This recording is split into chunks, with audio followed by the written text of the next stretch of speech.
And welcome to Encounter Roleplay. It is Friday. It is Judgment Day here as we dive into Judge Dredd in the worlds of 2000 AD.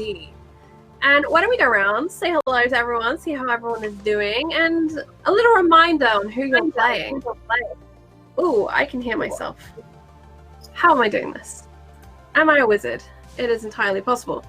Let's go across to my right. Let's go to our games master for tonight, Virginia. How are you doing? Hi, I'm doing all right. I'm really excited to be back to Dredd. I have plans, and there's going to be a lot of fun, hopefully. And I'm glad to be back with all of these wonderful people and to have Birdie on with us this week. I can't wait to introduce your judge. But yeah, I'm excited. And it is great to have you back, and I am very excited to return to Freedom Falls. Returning to Freedom Falls with the feeder of Freedom Falls. The bountiful soup kitchen is in working order and driven by the wonderful Cleric of Cord. How are you doing? I'm doing all right. How are you doing today, Charlie? Yeah, I'm not bad. How are you doing with things? Like, I'm doing good. Things are rough. Yeah, it's been a week. But I'm doing all right. I'm looking forward to this. Judge Talon is hopeful, optimistic, and it's always nice playing an optimistic character, especially in a world like Dredd. Cooking up food to feed the people of Freedom Falls, and cooking up explosives for those who would rather not I fed them. And assisting you. And I have Tetley. You have Tetley. Would you like to explain to people watching who Tetley is in case they missed Tetley's arrival last episode?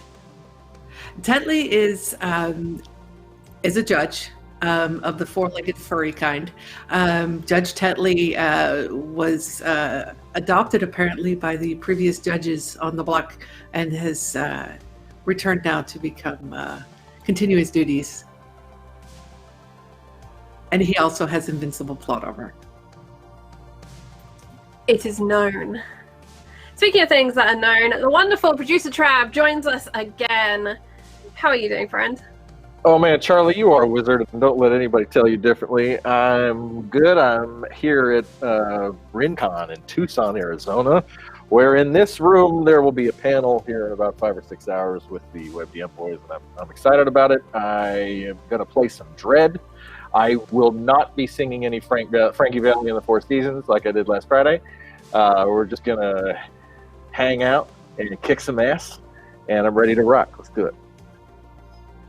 Awesome. I'm going to move past Birdie for a second and hop over to Zippy Zippo, taking a sip of, I'm going to guess, coffee? Is that what's in the cup? What's in the cup? It's obviously scotch. I need a lot of it. Dealing with you guys. Jesus. You should have seen what we had to do to Zippy out of his trailer today. Yeah, no. Yeah. Threw me in the shower, gave me an ice cold one. And then gave me a ice cold shower. I don't know.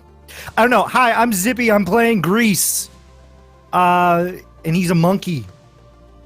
He's a monkey that mimics movies. And right now, he got a meeting with the big dogs on the block. He does. But new to the block. Welcome to the Birdiesaurus. Hi, how you doing, Birdie?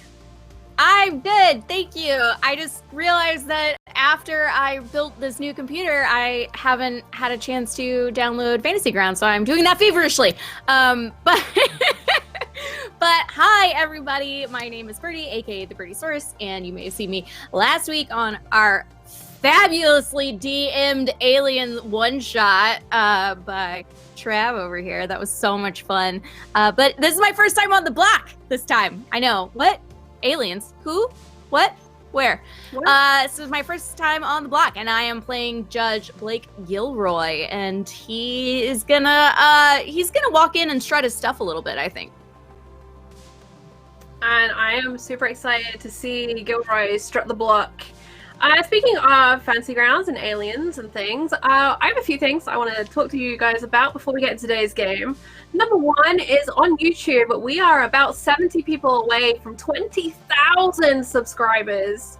This is a huge goal that we are driving for at the moment. So if you haven't hit that button over on YouTube, please do. We upload all of our VODs there. We post extra content. It's free. There's something like 5 or 6 years of RPG content on there, ranging a whole span of systems and players. Definitely something for you to check out. So please do go and check that out.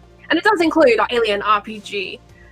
This week we are back playing Judge Dredd in the Wilds of 20,000 AD from the wonderful publisher Morris. So please go and check that out as well.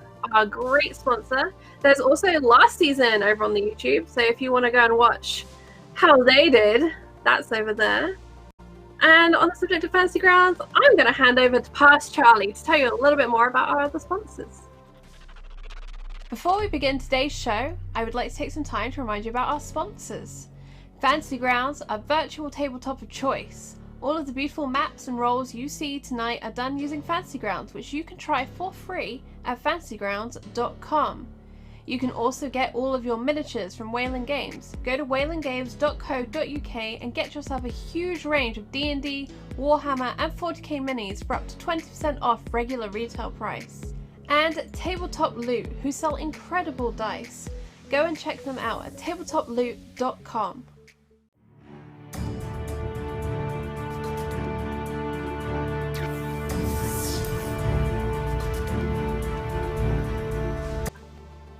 And we're back. Now, it is the start of Judge Dredd, and that means it is time for our first poll of the week. And Virginia, what is our poll tonight? So our poll tonight is going to be a fun one, and it's going to be which areas of the arcade, or which area of the arcade will become a problem for our judges tonight. The choices that you have, chat, are Feather Bets, which is the betting shop. You have Clarice's Face Change Clinic. You have the Cage Club, which is the nightclub that Judge Waits and Judge Grease are currently in. Or you have the Tri-D Cinema, a cinema that uses the illegal substance Cinemo to enhance its movies. The choice is yours of which of these areas will be a problem for our judges. And while we mention the poll and things that you get to do, chat, don't forget that you can buy the wonderful cast here critical successes and critical failures, banes and boons. You can get everybody a crit. There is a Twist of Fate available. For £30 you can work with me and create an NPC, and for £100 there is Ultimate Power, where you might get to do even more funky stuff in Freedom Falls with me, decided behind the scenes to make our judges' lives a little bit more exciting. I have had a rumor that could even be a guest appearance. It does depend on what chat are interested in, what chaos they wish to sow, but ultimate power! And I'm all here for sowing chaos for our judges. So if you would like some ultimate power, it's there. And speaking of sowing chaos, should you see chaos being sown, something funny, something dramatic, hit the clip button for us, because I love working with Will on our little compilation, best RPG moments of the week things, and also just keeping preserved for all of time on the internet the crazy things our casts get up to. And on the subject of our cast, a massive thank you to everyone who supported our monthly meat grinder. I think that was last week. Yeah, it was last weekend. And also everyone who supports on Patreon and via the donations. 100% of Patreon and 50% of our regular donations do go to paying our casts. And it's something I'm looking at growing as we develop through this season and into the next one. We just had our first payday, so it was very exciting. Okay, and without any further ado, Virginia, would you like to begin introductions today? And then we will do the results of the poll and get playing. Yeah. So, the last time we left off, our judges, they were in a little bit of a predicament. Judge Waits had followed Judge Grease up to the arcade where they were investigating some rumours that one of the gangs might be paying for dead judges, and another is interested in Judge Tech. Undercover, Judge Grease posed as a tech chimp who knew his way around Judge Tech to get a meeting with somebody in the Caged Vipers. Judge Waits followed keeping an eye on Judge Grease, and found herself in the nightclub portion of the arcade, only to realise that she was standing under a bunch of UV lights, which is a little bit problematic for Judge Waits. She doesn't have her helmet and protective judge uniform to keep her shielded from it. Over back at the refuge at the city defence, Judge Talon had opened a soup kitchen to try and help feed the mega block and undermine some of the criminal activity that controlled a lot of the food coming in and out, taking note of who was who, chatting to people, and then came across a dog, which Judge Reinhold didn't take too kindly to at first, until he probed into the creature's mind and discovered that this dog used to belong to the previous judges that were here on the block a few years back, who we sadly know were taken out on an assassination hit. And that is where we currently leave things at the moment, with those things hanging in the balance after Tetley, the dog, who we're now calling Judge Tetley apparently, had a strange reaction to possibly somebody in the crowd at the soup kitchen before they disappeared, and no one could quite place who it was. But I think first we are going to jump over and see Judge Gilroy. Judge Gilroy, you are at Judge HQ, essentially. You have put on your uniform for the day, polished up your badge, checked all your equipment over, replaced anything that needed replacing. When you get a call to go to Judge Henson's office, a superior judge, and you're called in, this isn't normal for you. As you walk into this office, describe what we see as Judge Gilroy comes in. Oh, as Judge Gilroy enters this office, what you see is a tall, youthful man. He's got a very Clark Kent look to him, or almost like a Ken doll. He's got that slicked back black hair and, a very strong jawline. And you can see the muscles behind and underneath all of the different pieces of his uniform that he is wearing. And he carries himself very well. Even though this is unusual for him, he's confident that it's good news, as always. And he is confident that whatever this judge would like to talk to him about, he can handle. So he walks in with his chin held high and, good afternoon. Good afternoon. How can I help you? I heard you needed to see me. Judge Gilroy, yes. And you can see Judge Henson is sitting down at this desk, and he has a file open in front of him, and it's your file. And he takes a moment and he picks the file up, flicks through a couple of pages, looks up at you. You're very accomplished, did well in training. It's good to see. We've had some reports back. There are some judges over at the Mega Block Freedom Falls on a new initiative. We're trying to rejuvenate the block, bring some order to such a lawless place. I've heard about that one. It's definitely, it definitely needs a little help. It does, which is why I'm heading up that initiative. And we recently had some perps come back, booked in on drugs charges, and another couple on the attempted murder of judges. And from the wagons that went to go and pick those perps up, it sounds like they could need somebody with some of your expertise. I understand you have good medical training. I do, absolutely. Yes, I've been training my entire career for an opportunity like this. Well, today is your lucky day, Judge Gilroy, because I'm sending you over there.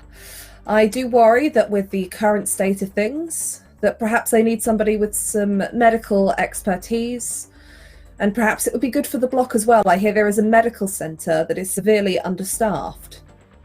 Oh, fantastic. I would be happy to go down there and help. I think we both know you're sending the right person. This will be a great move for both of us.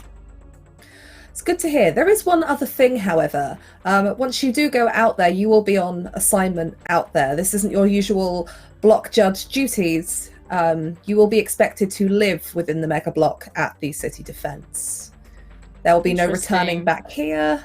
There are provisions. You're also going to have to take down some of the stuff that has already been requisitioned. I believe there are a couple of boxes of components and tools and such. Our quarters. Can you tell me a little bit about where we'll be living, perhaps? Yes. As far as they were told to find the old city defense section of the mega block and hole up in there. I haven't yet had a full report in, but I believe that from what I've been told, they have been sprucing that up a little bit to make it slightly more habitable. But really, you'll have to see the conditions when you get there. I'm sure they can fill you in on what the case is there. And you can put in orders for any equipment that you may need to requisition. Okay. Am I allowed to bring some of my own items, perhaps? Absolutely, as long as you still have enough room to take all of the stuff that's already been requisitioned, you can take what you like. Excellent. Appreciate it. Yes, you'll be looking for Judge Waits, Judge Reinhold, Judge Talon, and Judge Grease. Great. You can't miss him. He is a chimp. Very impressive. Oh. Did excellent in his training. I didn't even realize they were allowed to be judges. Okay. Interesting. Not usually, but his file says there were some exceptions made in this case. Exceptional with technology, so his files told me. Fantastic. But if you could make your way there and find the judges, introduce yourself, and find out what it is that they're doing. Absolutely. I'll head over there as soon as I grab some provisions. You are dismissed, Judge Gilroy. Thank you. And he walks out with his head held high. A little extra bounce in his step now that he knows he's going out in the real world. Yeah, and as you leave, Judge Henson is flicking through your file and kind of nodding to himself. Mm-hmm. And at that, you will go to pick up your provisions and the items that have been requisitioned by the judges you are about to be joining, and head out and make your way to Freedom Falls, the worst mega block in Mega City 1. Woo! So, we head over and we have Judge Reinhold and Judge Talon. You have just been setting up the soup kitchen. You've had people coming across to get the food that Judge Talon has so wonderfully prepared, and it waxes and wanes. There's a good half an hour. It's very, very busy, and then it dies down a little bit, but then word starts to get round, and more people come to and fro. In the last hour or so, you've seen maybe 2 or 3 dozen people. And the food stocks are starting to run a little bit lower now, getting through what you had cooked and what you had waiting for backup. And Tetley doesn't seem to have had any more adverse reactions to anybody. But you also haven't heard in from your other 2 judges who are up in the arcade. That is definitely worrisome to Judge Talon, and I think just kind of at one moment while going back through passing Judge Reinhold in a break, I haven't heard in from Greece. Yeah, me neither. It can't be good. I feel good about what we've set up here, and we need to secure where the next bunch of food is going to come from. But we may have to go upstairs if we don't hear from them in the next few minutes. All right. Well, we're getting low on supplies too, so let's. I think we could start wrapping this up here within the next hour. So we'll put word out. I had you figured wrong, Talon. Right at first, I thought of you as kind of a soft touch, but this was an extremely smart move on our part. We need to rally support for us in Freedom Falls, and the easiest way to do that, maybe not the easiest, but the quickest way to do that is through their stomachs. So well done. Thank you. It's when you start looking not outside of the box, but not seeing the box at all, it That makes things interesting. Also makes the superiors unhappy. But anyways, do you think, I wonder if we could, no, that wouldn't work. I'm concerned about securing this, securing this facility too. I don't want to leave this unsecured. Yeah, well, they were throwing rockets at us, just a few hours ago, so I don't want to leave it alone either. But I'm also worried about going up to that arcade in our uniform and showing our ass, just walking right in and saying hello. Might have to go down to some civvies and just kind of take a look around. What do you think? You want to we should mount a machine gun to Judge Tetley. Don't know how he'll fire it. That's something to think about. What is Judge Tetley's offensive capability? Something to put on the list over here, the whiteboard. But until then, we're going to have to find somebody to watch the store and then go upstairs and see what's going on.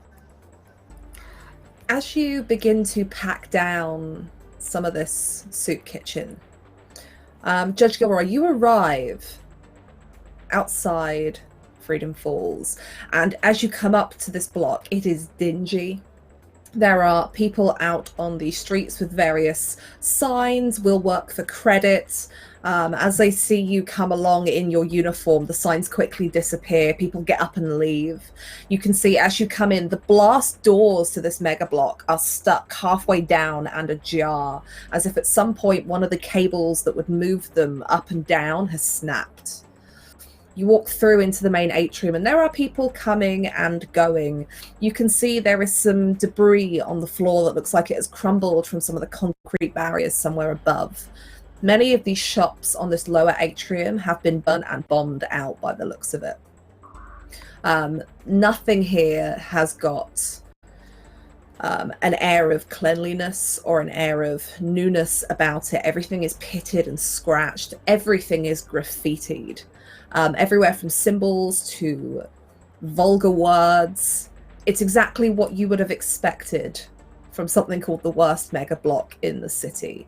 And people stop and stare as you walk in. Some people, groups disperse, disappearing off. And you make your way over to the elevator. And I believe, Judge Talon, the elevator is still out of service. Is that correct? It is. It is. I believe Greece has kept it disabled for the present. So you walk up to the elevator, you push the button. Nothing happens. Is there a sign on the elevator at all, or do you just push the button and nothing happens? It's kind of you push the button to call it. Yeah. It never comes. Nothing. So Nothing. I think while he's walking in and getting over to this place, he definitely is little irritated that people are like looking away from him and leaving. He's not used to that. He's still trying to kind of like, hey, hi, hello, how you doing? And kind of winking at people as he walks by and giving them a big old broad smile. He wants everyone to know that he's there to help. And as he's walking along, he's looking at all this trash and graffiti and grossness. And he's slowly, without even realizing it, pulling a little like hanky out of his pocket and just wiping his hands, like without even knowing that he's doing it, but he just feels gross. So he's washing his hands or wiping his hands, and he gets up to the elevator and he definitely like pushes it with the hanky, the button. He doesn't touch it with his hands. And which is weird because he's a medic. He deals with like blood and everything all the time, but it's just dirt, gross. So he waits, and he waits too long. Like he's really thinking that this elevator is coming, because how dare he have to walk all the way up these stairs and like sweat and mess up his hair and stuff like that. So he waits and he waits and he waits, but eventually he starts trekking up the stairs. I assume he knows what floor to get to or stop on. Someone told him. No, not yet. No? No? Okay. No. The key to the floors is in the elevator. Oh, good. You start to make your way across after having waited far too long for this Way too lift. And you've pressed the button a couple of times, and it's that almost, this really isn't working. And as you make your way back across the atrium to a set of stairs, there is a man, very disheveled looking, who's holding a blanket and a sign. He's kind of got turned to his chest. And he says, oh, is another one of you? I thought there were only 4 of you. Oh, well, the main office does what it pleases and sends us where it thinks we're necessary. It just so happens that I have a set of skills that he thought would be great to have on hand here, and I'm Judge Gilroy, by the way. What's your name, friend? Oh, it's nice to meet you. And he purposely skips past answering that. Just says, I spoke to one of your lot, short one. Chimp, monkey one. He was very nice to me. Yeah. Oh, good. Even gave me some credits for being a useful citizen. Yes. Oh, excellent. See, we're not nearly as bad as people make us out to be. We're really just here to help and protect you. That's all. I thought maybe you looked a bit lost with the lift and all, so maybe I could help you out. And you can see he's kind of pushing. That he wants something. Can I assess him really quickly and see if any of my medical skills might be of service to him? You can make me I'm going to say it's going to be a logic check. Okay. Tell me how. Oh, that one's this one. So I get 3d6, I think. Yeah, so you're looking for the shield bit at the bottom, and then if you've got any skills that are relevant to that, you add a d6 from that and roll the whole pool. Oh. I have a medicine skill, which gives me 1d6. That helps, right?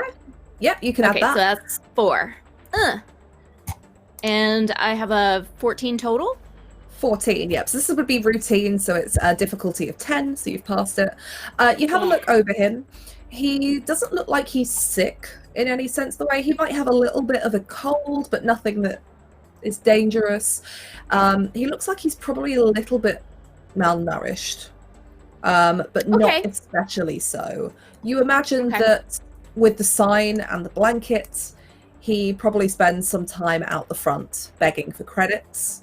And perhaps the reason he looks slightly less impoverished than he normally might would be because a friendly judge may have actually gifted him some money for food. You can see tucked away in one of the pockets looks to be some kind of food thing wrapped up and kind of shoved hastily in there. Okay.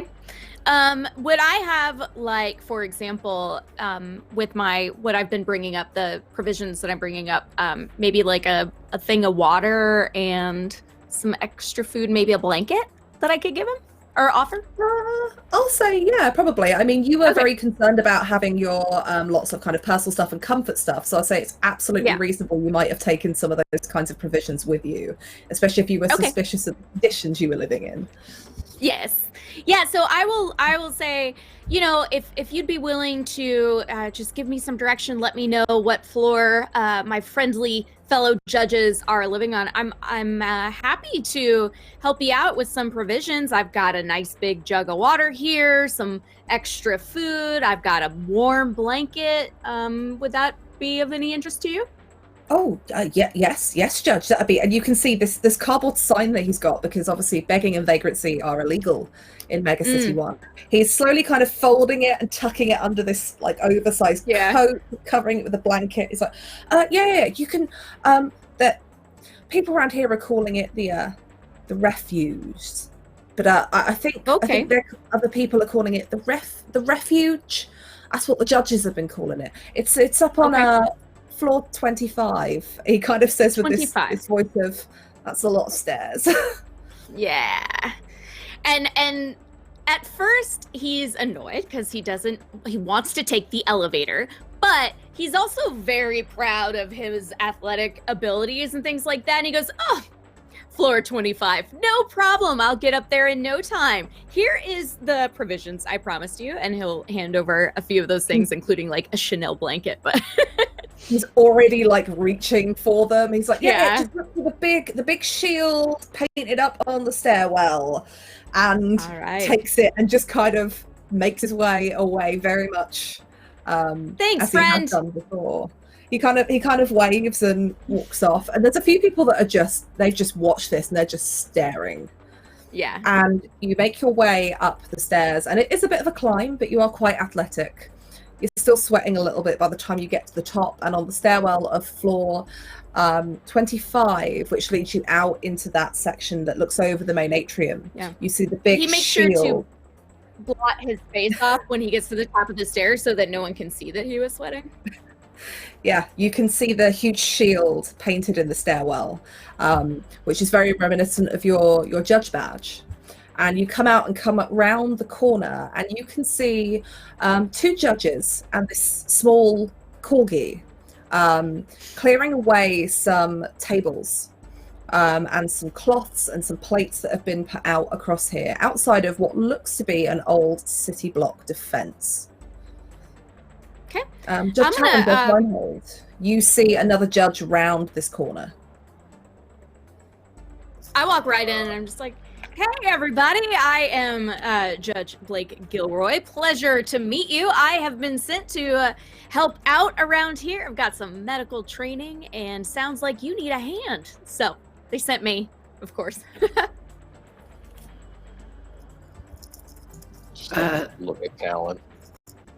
Lexi Talon, have you eaten? There's a little bit left. Don't touch the pot on the back of the stove. Okay. And don't Why? eat anything. Well, we don't have a refrigerator because it's not soup. Oh, okay. It's not soup. Yeah, the pot on the back of the stove is not soup. We don't have a refrigerator, but if it's not labeled, don't eat it. Okay. We don't have a refrigerator. Okay. What do you how do you have beverages or food? He's baffled by that. We cooked up most anything that would spoil, and there's a cooler inside. Oh, okay, cool. Good. We just have to. We have to requisition a new refrigerator. The last one was growing science experiments. I haven't seen since advanced biology. Okay. Or was it great. zoology? Well, No, it was zoology. Yes, it was definitely something out of the zoology class. I brought with me a few of the things that I believe you had requisitioned previously, though I don't think that they stuck a refrigerator back there. I'd have to look more closely. I don't know if we got to run it. Oh, this is Judge Reinhold, and that's Judge Tetley. That's a dog. Gilroy. It is a dog. As far as we know, it's a How'd dog. you get a dog? The judges who occupied this building previously, before being, as far as we know, brutally murdered, you had this small animal as a pet and potentially some sort of reconnaissance agent. We're still assessing what's going on with it. I'm not unconvinced there's an IED in its anus. I'm going to find out here a little later once I get some downtime. The big issue we've got right now, Gilroy, is speaking of IEDs, we have reestablished HQ here in Freedom Falls, but we immediately took rocket fire from some ne'er-do-wells who had seemed to have built it like a potato gun, metal tube, loose explosives, kind of thing that will blow their head off if they're not careful, but they managed to launch a rocket at the building. We mobilized, took them out, and resecured the HQ. The big problem we've got right now is 2 judges are upstairs in the what's known as the arcade, which is basically the full-on criminal beehive of this building. And well, it's been a while since we've heard from them, so that's kind of where we're at. Okay, and so we one of have you- a destroyed building, a possible spy in our midst, and 2 missing judges. No wonder they sent me. What was your name again? And he's talking to Reinhold. Judge Reinhold, and the building is not destroyed. Okay, it's not even it's because it's a room in a building, right? Right. We sort of take that a little personally. Like, not destroyed. Destroyed is not the word I would use. Attacked. We were briefly under attack, and then swiftly gained control of the situation. Traced it back to where they were hiding, and found their improvised rocket launcher. And now, rather than try to fit this corgi with a machine gun or a weapon of some type, trying to figure out how to both protect the HQ and make it upstairs to reestablish contact with the other two judges. It would be easier if the elevator worked. Does anyone know what's going on with that? Yes, we had to disable it earlier. We're attempting to limit mobility of the criminal element within. I'll fill you in a little bit. We got level 59. You don't want to be going up there. Everything like that's blocked off. The elevator will only go up to level 56 once we get it started back up again, but we've got it disabled for now. There's a couple of gangs. I'll fill you in on that. I really don't think that's an IED, Judge Reinhold. I think he just needs his anal glands expressed. Sorry. If you're really nice, sometimes the vet will do that for free. Have you guys got a vet? I haven't had a chance to talk. Jana, you need to meet Jana. She's the medic up on the next level, level 26. Seems to be good folk. Keeps her head low, doing what she can for these people. The objective here is to undermine the criminal element, isolate them, and cut off their own supplies, as they've done to the rest of the block. Have you tried just meeting people and being nice and stuff? I mean, I've already talked to a few people here, and they seem like great folks. I don't understand what the problem is. Looks around at the mess of the soup kitchen and the remnants of food. We're working on that. That is definitely part of the plan. Okay. Where's my room? Where do I sleep? Can I have that now? How do you feel about roommates? In the same room? Yes. It's a standard issue Barrett Gilroy. We're all going to be sharing a length of bunks located in the back of the reestablished HQ. Yeah. Whew, okay. Can you just show me where they are?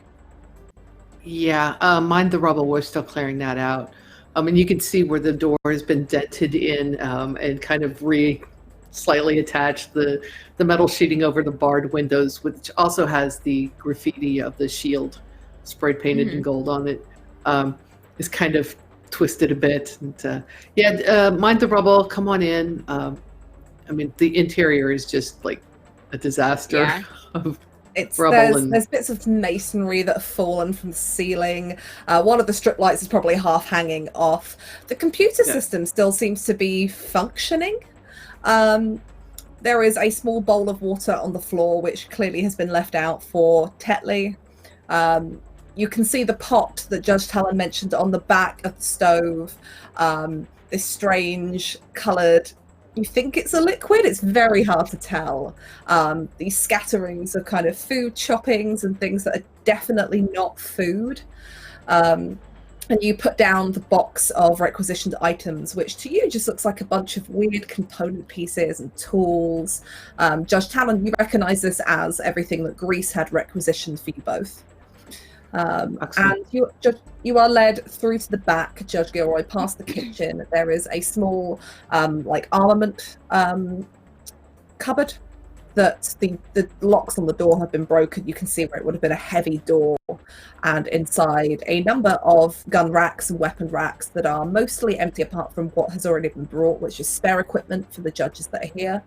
And then you are then brought into the bunk room, which is about as big as it has to be to house a few people. on standard sized bunks that you're used to. It's just they are like bunk beds. It's probably not something that Judge Gilroy will enjoy. No. But Is you there have- one that I can tell is open, like not being used? Yeah, there's probably one further towards the back wall. You can see that the bedding has been made, but it hasn't been claimed. There's no items by it. There's no baggage, nothing like that. Okay. And you have He's some gonna time walk- now. Yeah, he's gonna walk back there and just immediately strip the bed and just take all the stuff that was on it and put it in a corner and just be like, bleh. And then he has a bag, and out of his bag he's gonna pull like a set of beautiful white silk satin sheets, and with a pillowcase and his own little like fluffy pillow and everything, and like a not a very thick comforter or anything like that, because obviously his bag's not that big, but he's gonna pull out a blanket, like a quilt almost, but it's just made out of the most beautiful material, and it's like sewn with gold thread and all kinds of stuff, and it's just got this like, it's actually, so his grandmother gave it to him when he graduated from the academy, and it's the pattern in it is a big judge's shield with Gilroy across the front of it. So he lays that all out nicely on his bed, and then like takes his clothes out and folds them and puts them all just perfectly laid out on his bed so that he's ready to go to sleep later when he needs to. It's both Can I please impressive. watch her do this? Yes. Damn. Sorry, Yeah, go ahead. It's impressive. The neatness is all up to regulation standard. Everything's perfectly folded, sharp corners.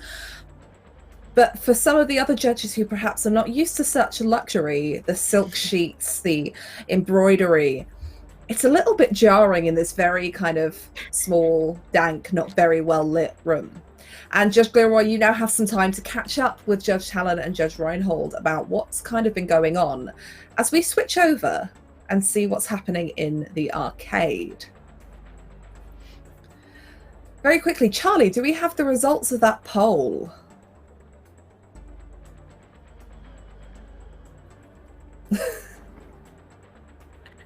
We do. It is a tie between Feathers and the cinema.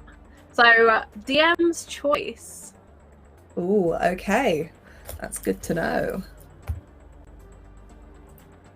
I was muted in like 3 places. I had to go find all the places I was muted. That's okay, Charlie. Don't worry about it. So we come back over to the arcade. Judge Grease has just disappeared inside an office of a woman named Janie. And Judge Waits, you have been following. You just saw Judge Grease step in. The woman sat the other side of the desk before the door closed. And all you can hear is the sound of pumping bass music. You can see these lights which are starting to turn your veins a dark black color as the UV penetrates your skin. Judge Grease, you step into this room. You are welcomed in. And behind a desk, there's a nice red plush couch on the side, is a woman. She's got long hair, but it's been tied back and braided as she sits there. And despite the kind of plush look of this office, once you look closer, it's not quite as plush as it first seemed. That nice red sofa is stained. There's what looks like grease on it. The desk itself is chipped in several places. She's wearing a what looks to be like a white tank top of some kind and some denim trousers as she kind of sits behind the desk almost lazily. And you can see there are some trinkets on the wall behind her. There's a computer station. There are some what look like judge badges but aren't. They've got that same kind of shape on the wall behind. There are 2 that hang there. And she looks up. So, what was your name again? Marlin. No, my name is Marlin. Yes. Let's see. They told me you just got out of the ice cubes. Yep. Just got out today. Today was first day of freedom. How long you been in there? What was it for? I was in there for a bit. You know, smuggling, tampering with judge tech. So I've heard. They say you have your own pistol there that fires and everything, that you bypassed the biometric scanner. Oh yeah, it's child's play. It's a simple biometric scanner. Anybody could, with half a brain, could bypass it. Perhaps, but we haven't had anyone here that can do that. We are very interested in that kind of tech. I was told you were looking for work. I'm Janie. Yeah? I deal with these kind of things. The cage vipers. Caged vipers. That's a nice little name you got there. It is. There's a few of us out here. The rest are upstairs, but I deal with What's upstairs? Gosh, you really have been out of the ISO only today. Upstairs, level 59. They call it ISO 59. The bars came down one day, and whoever was outside, whoever was inside was inside. Makes things a little bit difficult, but it's also very good for protecting assets. Do you guys have people stuck on floor 59? Some call it stuck. Some would say it's a nice protection for us to do whatever it is we need to do, but you wanted to see someone about a job. Yes. I hack equipment, computers, anything that has electricity to it, I can break into. Interesting. Well, I have a client who we sold some tech to, specifically some judge tech. And we sold it. We told them the biometric scanners, we couldn't bypass them, but they took their chances anyway, and now they want to pay us to try and sort that problem out. I've already lost 3 engineers in the last month or 2 trying to do just such a thing, and then you happen to just wander through the halls of my club. Indeed I did. And you know what? I can take care of that. You know what? I won't even charge you for the first one. Just let me show you what I can do. Interesting. There's a few other problems around here that you might be able to fix, but I'd like to see if you really can bypass the biometric scanners. I don't have the equipment here yet, but if you wanted to come back. Oh, yeah. Yeah. Is there a secret handshake that I need to do? Oh no, we'll find you, don't worry. Floor 27, right? That's what you said to one of my girls out there? Yeah, floor 27. Lovely. Come and meet us by one of the vending machines. Call it a day or 2. Day or 2, all right. I'll be waiting. I look forward to it. And she seems mostly genuine. She's interested and a little bit skeptical, but you imagine that anyone would be if somebody walked in and said they can deal with Judge Tech. Is there anything else you want to do in here in this office with there's the trinkets behind her, and she's just kind of sitting there waiting to see if you offer anything else up. She's quite relaxed. This is clearly her space and where she feels comfortable. So I heard there was new judges in town. Is that going to be a problem for us?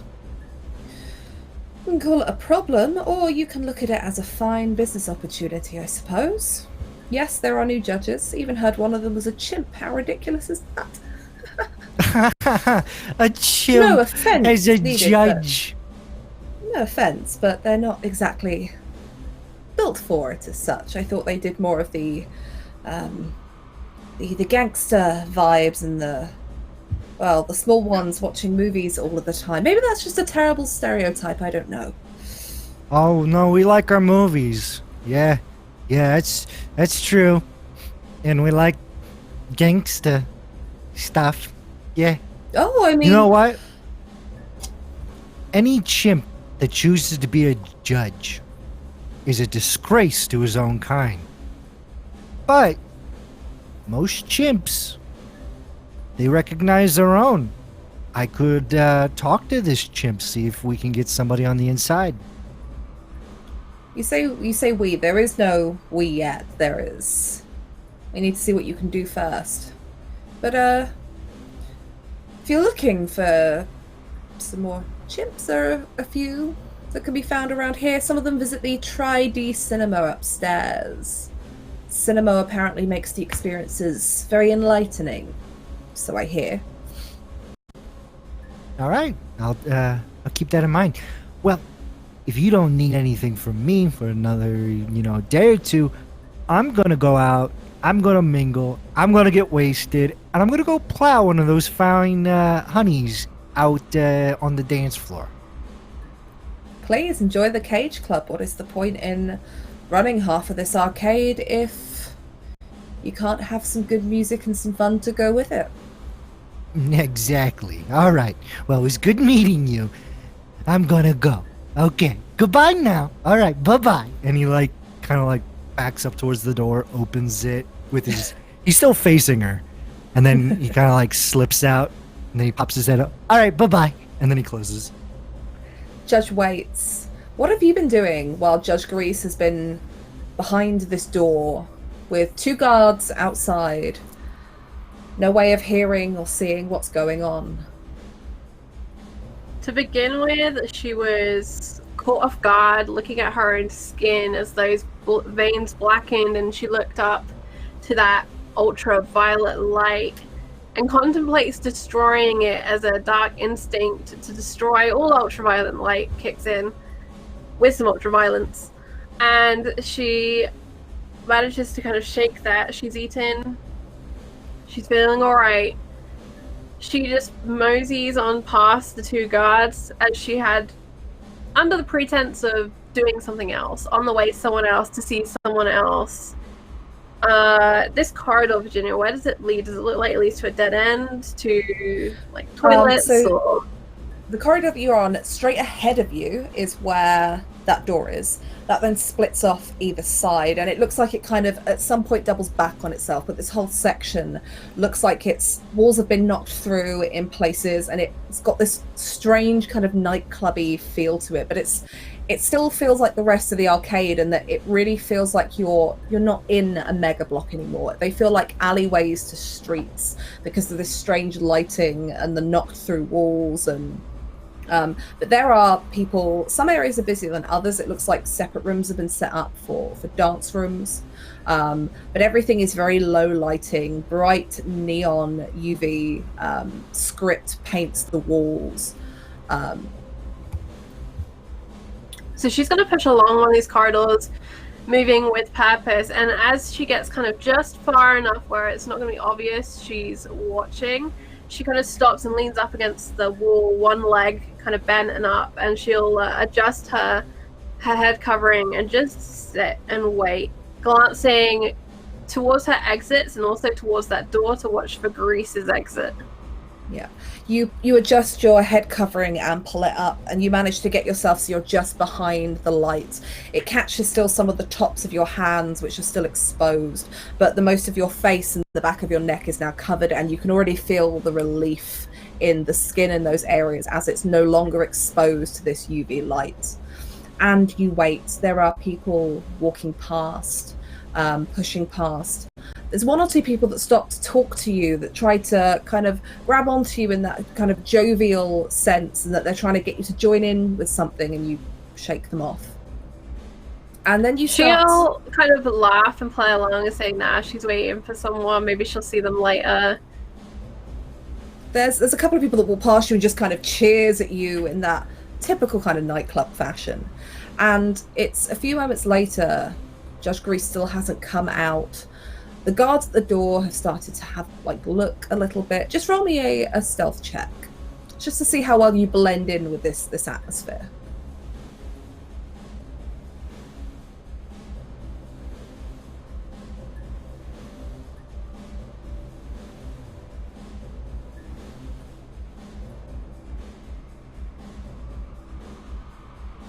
I just realized I was muted. My stealth pool looks like it's at 2. Do we add anything to that, or is it just the 2?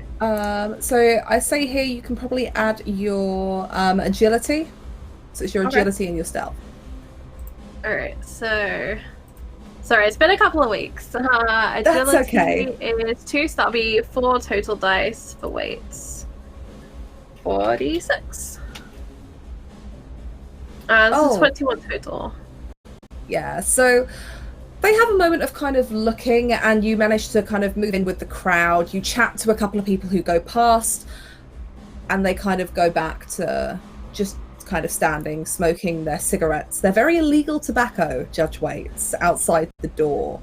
And if I know Judge Waits, this will grate against you a little bit. She is definitely writing kind of tickets and judgments in her head, going through the code book. Like a mantra that you're repeating to yourself. Mm-hmm. A few minutes later, you see people are starting to move. There is an energy that wasn't here before, as people are filtering away from kind of the back of this club, somewhere towards the front. You can't hear if anything's going on because of the music, but people seem to be going somewhere with some purpose. And it's at this moment that you hear the door click open and the guards look round as Judge Grease is making his way out, back first, like backwards out of the door, shutting it behind him. And Judge Grease, you're in the corridor. The 2 guards are there, and you do see the woman that you spoke to, Annalise, is one of them. They're having the cigarette as she kind of, you know, tips an invisible hat at you and says, "Oh, you came out, so I'm guessing she likes you." Yeah. She finds me very interesting. I think she's got a thing for the chimps. I mean, I'm not going to say anything, but you never know with Janie. Anyway, looks like we might be seeing some more of you. Like I said, I like you. Don't flash that. She points under your jacket. Don't flash that thing around here too much, though. Like I said, someone around here would kill you for that. Hell, like I said, I'd kill you for that. She takes You'd out have to another. pry it from my dull, cold, dead monkey fingers. I mean, if I had to, I would, but at the minute, it seems like you're interesting to us. So, here, have one of these. She hands you another cigarette. If you remember, you bummed one off her last time. She was going to charge you for it until you showed her the lawbringer, sorry. And she suddenly gave you one for free, and she kind of tosses it at you. He grabs it on. and places it. Go on, get out of here. If you look too suspicious, I'm sure something will go running to those judges. She takes another drag on the cigarette and turns and goes into Janie's office. And Judge Waits, you see this exchange happening from down the corridor as Judge Grease is chucked a cigarette and he puts it into his mouth, and this woman who was outside on guard steps into the office. Illegal drug use, 3, 4, 5. And she's counting up how many years she could give Grease. And then she's going to push off of the wall a little more dramatically than is really needed, but an obvious movement, hoping that Grease will notice it, and she's going to move down and away. She's not going to wait for Grease to pass or anything, she's just going to push and move and hope that he sees that she's moved. He sees and he will follow. Yeah, you see a figure push off of the wall, and you can only assume by the height and the build of this figure that this is Judge Waits. And you start making your way down, and you see this as well. People are moving somewhere with purpose. But you manage to convene in a corridor a few turns down as there is now a crowd moving this way, and it's starting to get kind of difficult to walk through. It's quite slow, as everyone appears to just be moving towards the front of this club. You're not sure why. Is there an event? Is there a popular room? But you have a few minutes in this corridor now as you are walking together, trying to make your way out. So I got a job. I didn't know you were in need of another one, Judge Grease. Grease? I'm Marlon. Brando. Pleased to meet you. Stranger? Congratulations on your job, stranger. Yeah. Now, if you would like to come back to my place, I could tell you all about what I can do. The crowd are going somewhere. We don't have time for that. But let's get out of here so I can explain to you the plan.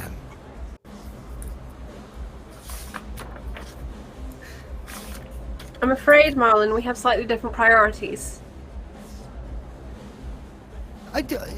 Some tweaker probably did like a line of what's that stuff, the Cinemos stuff that Janie was telling me about. Probably sees something in the lights and is making a spectacle. And at this, she pulls down her sleeves a little more over her hands. It's a lot of people. Must be a big spectacle. Which, considering the sports around here, I'm very interested in. We need intelligence, Marlon. All right. These guys know me. I'll go up. I'll check what the fuss is about, and then we can leave. We can't do anything, and we can't write anyone tickets because of the fact that we're undercover. I am aware. And she, pulls up her hood a little bit more. Okay, yes, you are literally undercover, but nobody's supposed to know that we're, I apologize for the Jays. slip. Okay. I do just want to point out, Judge Waits, that in order to whisper this to Judge Grease, you are having to stoop over a little bit. Because Judge Grease is quite significantly shorter than you are, being a chimp. Nobody seems to pay you too much mind, though. A lot of the people around you are intoxicated. She's They're gonna with other take that people. cigarette from him, as if she was making a play while they were having that conversation. She's gonna take the cigarette. Hey.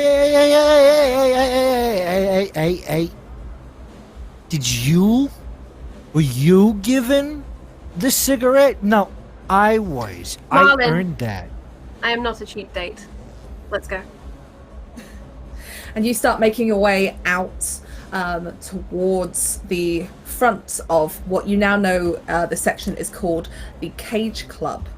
And the further you get from the front, the more you can see this crowd is excited. They're going somewhere. There's something happening. What it is, you don't know just yet. So if we bring everybody on, because I get the feeling that perhaps everyone will converge in a moment. But we're going to jump over back to the judges at the refuge. So, Judge Gilroy, you've probably been filled in this time about some of the gangs in the area. You know that there is one called the Caged Vipers, who, to make their nest in ISO 59, the level that is all blocked off. And they have a few runners on the outside that take care of things for them, bring them food. They seem to be the culprit for some of the drug use that's been going around recently of a new drug called Cinemo, which appears to make people hallucinate vividly.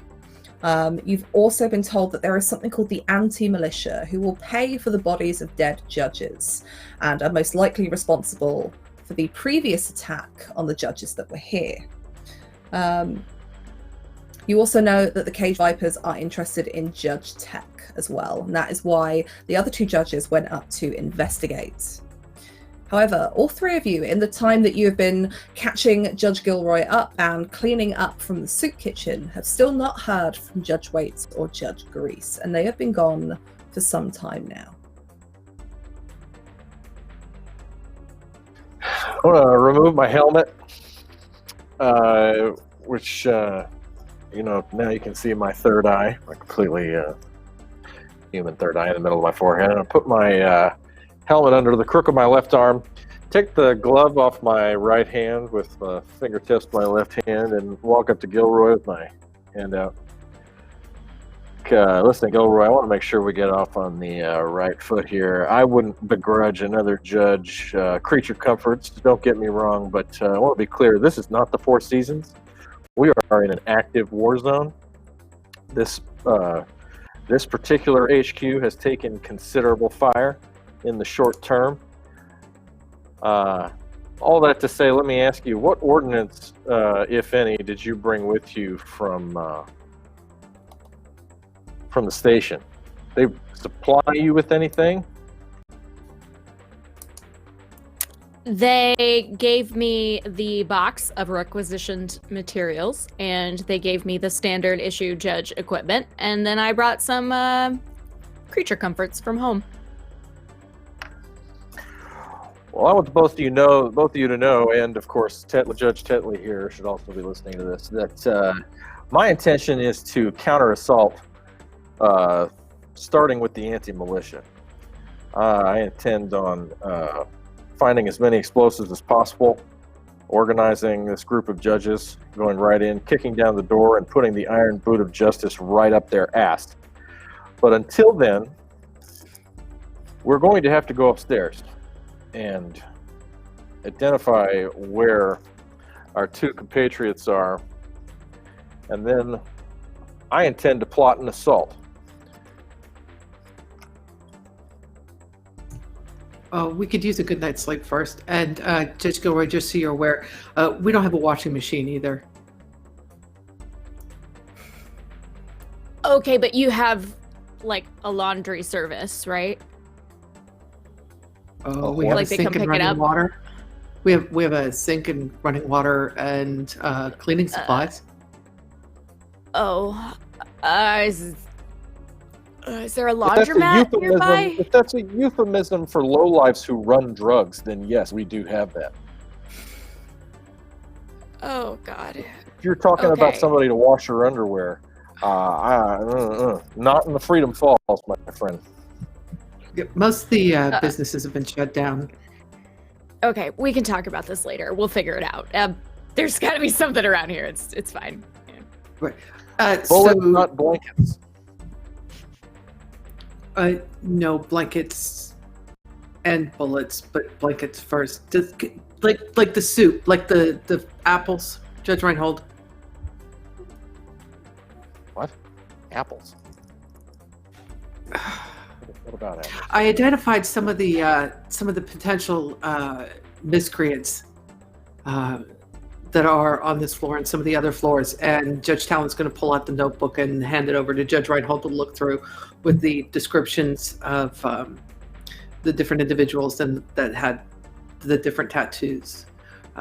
These are some of the people we're going to want to keep an eye out. As far as Judge Waits and Judge Grease, I can rig something to trip if anybody tries to come into the refuge, if all three of us are going after them.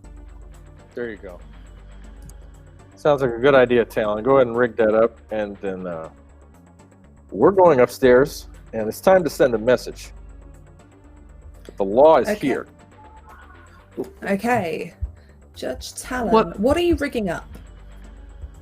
I'd like to rig up just a couple of simple of tripwire traps. Sure, Using okay. what's left of the stuff at the back of the stove.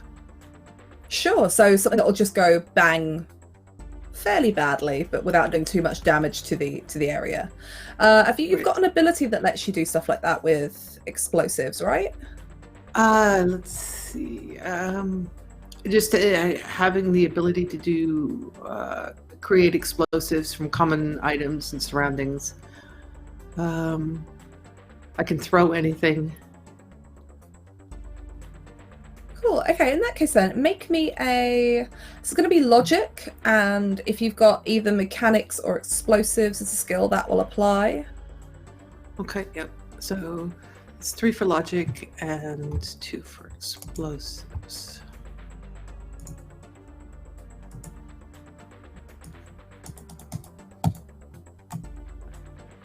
Uh, 15. Nice, yeah. You managed to rig something up.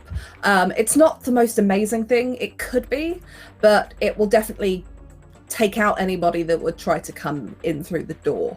You just have to arm it before you leave. But it uses up most of what you've got in that back pot. Okay, and it's definitely got the this side towards the enemy, so that it blows out instead of in. Yeah, you know your explosive stuff. It's not a problem for you to set that up. You know exactly how much to put and where, how delicate to make the trigger mechanism on it. So if you are all going upstairs to the arcade, I have to ask, are you going up in your judge uniforms, or are you going up undercover like Judge Waite and Judge Grease did? We saw them go undercover? Yeah. Gilroy didn't, and he likes his uniform and feels like it makes him special, so he's gonna wear it. Unless anyone is like, don't do that. He's planning to go in it. I think you were previously told that perhaps going up to the arcade in small numbers in your uniform might be a bad idea. Because the gangs if someone tells him operate that, out of yeah. that. If someone tells him that, he will change. But 20 to 1 odds are not a good idea. It is absolutely up to you though what you decide to do. No, if they tell him like we as judges we need to be undercover, then he will change into his normal clothes. But his normal clothes are probably quite a bit nicer than most everyone else's. He's still gonna stick out a little bit. I'm dismayed that we can't roll up there and send a message that the law has landed, but I think Talon's onto something. Might want to go down to our civvies and just go take a look around, seeing as how we haven't even really looked at the place yet, and we don't know what our partners are up to. Tell you what, you changed, Gilroy, you changed into your finest. You're going to be, gambling, doing your thing. And my finest? No.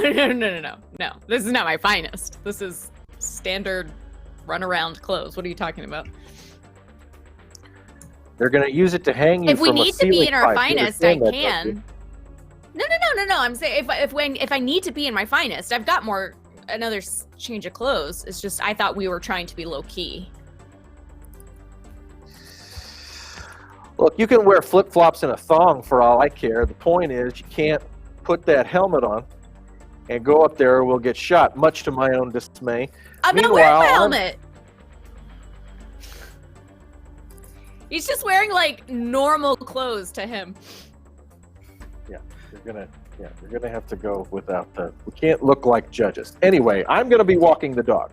Just a guy out there walking the dog. What could go wrong? Just walking. Okay, so I imagine somebody makes a makeshift lead for Tetley, probably Judge Talon, and you all dress down into civvies and make your way up to the arcade. It's a little bit of a walk, but not too bad. And as you come up, you hear off in the distance this booming bass, very, very far off. And as you turn up into the corridors, you start to hear the noise. And anyone who has been a street judge, it reminds you of the hustle and bustle of the outside. The little weaving alleyways and streets where there would be street food. You can smell the smell of cooking, the smell of cigarette smoke, and you see as you come through, the lighting changes into this deep, something's been put over the strip lights to give it this kind of purple hue as you come through. And you see all of the things that Judge Waits and Judge Grease saw as they came through here. And Judge Gilroy, you may have never seen anything quite like this before. Some of the walls in what would have been homes of these small little apartments have been knocked through. There are places that look like they're set up as betting shops. There are whole sections where it just like people are paying to sit and watch Tridey TV. There are advertisements for agro drones, these robot fighting areas, which are normally supposed to be licensed. There is a sign for a face change clinic lit up in neon that directs you down another series of corridors. There are rooms that look like makeshift kitchens have been made in them as people set out food out front. There are people smoking illegal cigarettes here. But it's when you get a little bit in, once you get a bit deeper into this, that you realize something is happening. People are moving to somewhere with interest, with intent. And you can hear somewhere off in the distance there is shouting. Not quite excited, but nearly at that level as people are moving in and crowding in down one of these corridors. Like they're looking for something. They're trying to see what's going on. And it's at this point you catch eyes with Judge Waits. And you can see she's at the back coming down one of the other corridors, her hood up on the clothes that she was wearing. From here you can't see Judge Grease until you realize Judge Waits is bending down to speak to somebody, and you assume that Grease is hidden behind this movement of people. And as you follow down into this corridor, you find yourself looking at a bright white neon sign up ahead where people are crowding in to what once was an apartment, but has now been knocked through, and you can see it's got a few entrances. And there is shouting and screaming coming from the inside. And the sign reads, Feather Bets. And it's got a white feather, not too dissimilar from the feathers that you have seen graffitied elsewhere in the mega blocks. But people are crowding to see what is going on, and you can hear gunshots, shouting, sounds of things breaking. And Judge Waits and Judge Grease, you can hear this now as well, and you will probably quite easily spot Judge Reinhold with his third eye across the other side of the way of this crowd, as you two are making your way here to see what is happening. Judge Tamlin would like to stop at some point as they start entering into this crowd and buy a pack of cigarettes and some either a lighter or matches from somebody. Yeah, you can do that. Pardon me. We'll get round to marking off how much credits that costs you, but you can absolutely do that. People are trading these in the open. You've only got to go over to somebody who's smoking a cigarette, and you can quite easily trade them some credits for a pack. Okay. Yep, and some matches, way to create a little flame. Puts one in the corner of her mouth. Doesn't light it yet. It's just kind of hanging there, but they're in her pocket. She's wearing a kind of a bulky, like what would be a motorcycle jacket. It looks like it's actually a judge's jacket that got repurposed. So it's bulky. It's got a lot of pockets and like that. Weapon is on an inside pocket that's hidden, but you can't tell because judge's jacket, and then the cigarettes in the outside pockets. She's kind of walking with her hands in her pockets, cigarette hanging out. She's kind of watching as I walk up. Sure. What is everybody else doing? Is you're trying to make your way through this crowd as something is clearly going on in this betting shop. As she moves along, Waits drags that lit cigarette along the wall to extinguish it, and then tucks it into her pocket, muttering quietly, "Evidence." What a waste of a good cig. Wait. I mean...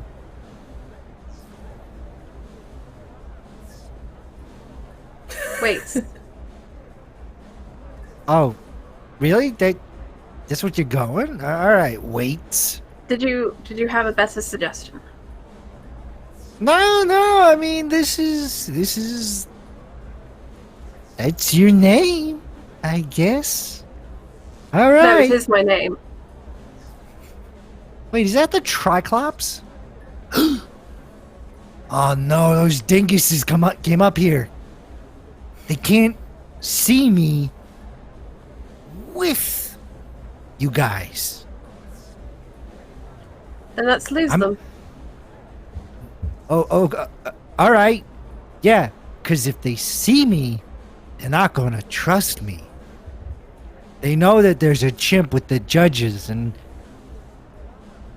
no, not to say anything, but Reinhold, doesn't really, Blended. blend. Yeah.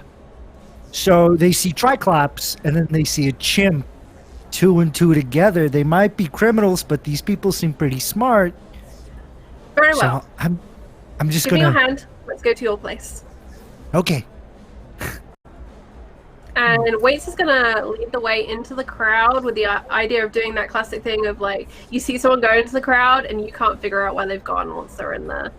Okay, She'll and physically like duck down. She'll do all the stealth tricks to lose her fellow judges.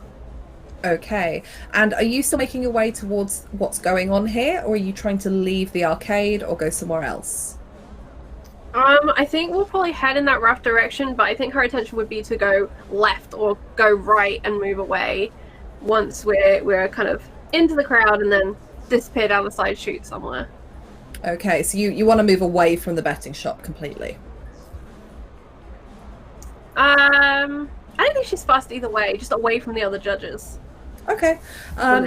You tried to disappear into the crowd. Gilroy, Reinhold, and Talon, are any of you trying to keep an eye on Waits? As you can see, Waits is clearly talking to what must be Judge Grease, making their way through the crowd. I'm talking to the dog. I'm looking around, and I'm just disgusted at what I see. And I'm like, take a look, Officer Judge Tetley. This is what a den of vice and scum and villainy looks like. Disgusting. We're going to have to go in there and investigate where everyone is going. I'm going to follow the big crowd and go see where they're going. And by the way, can I have a cheap trucker hat and look like what happens when the feds want to look normal? Like yes. the jeans and the jacket. Like, I'm not a cop. Who's it? What? That's ridiculous. Yes. Yeah. And as you're talking to Tetley, he kind of pads along and he's sniffing. And as you say, take a look round, he kind of looks up at you and has a look. And you think for a moment he might actually be paying some attention. And then he gets a bit distracted by one of the food stalls and kind of pulls a bit as you try to pull him back into the crowd. And unless anyone is specifically keeping an eye on Judge Waits, she's there 1 minute. And when you look over to get her attention, she's gone. I'm not even going to make you roll, Charlie, unless anyone is specifically looking for you. And you go around the other way and you come around the other side of this betting shop. And Judge Reinhold, Judge Talon, and Judge Gilroy, you are managing the same thing as you get to one of the other entrances, and you can see what everyone is gathering around. Inside the betting shop, everything is in disarray. There is paper everywhere. There is somebody with their back to you who is holding something out in front of them. You can't tell if it's a weapon or if it's just they've got their hands out or they're holding something. But there is a lot of shouting going on. There is an individual laying on the floor in a pool of blood, and 2 other people in here who look clearly distressed. They have got a weapon out, and you recognize one of these people. I'm trying to think who would have been there. Judge Waits, you would recognize her. And so would you, Judge Grease. I don't know if the others would. But you recognize this woman, and you vaguely remember her name as Serena. She had short hair that was shaved on one side, and she was tattooed. And Judge Waits, she was the one that approached you outside the refuge when you first arrived here to tell you that people wouldn't take kindly to the judges. She was the one involved with the man who you had to help get back into his room. She is standing there holding a blade out in front of her, and you can see that across her face she is bleeding. Her shirt is ripped across the side and it's kind of fallen forward a little bit. And she's clutching a load of papers that are slightly bloodied as she is screaming at whoever this is standing in front of her to get out. And you can see people are now just watching, like people watch a bar fight.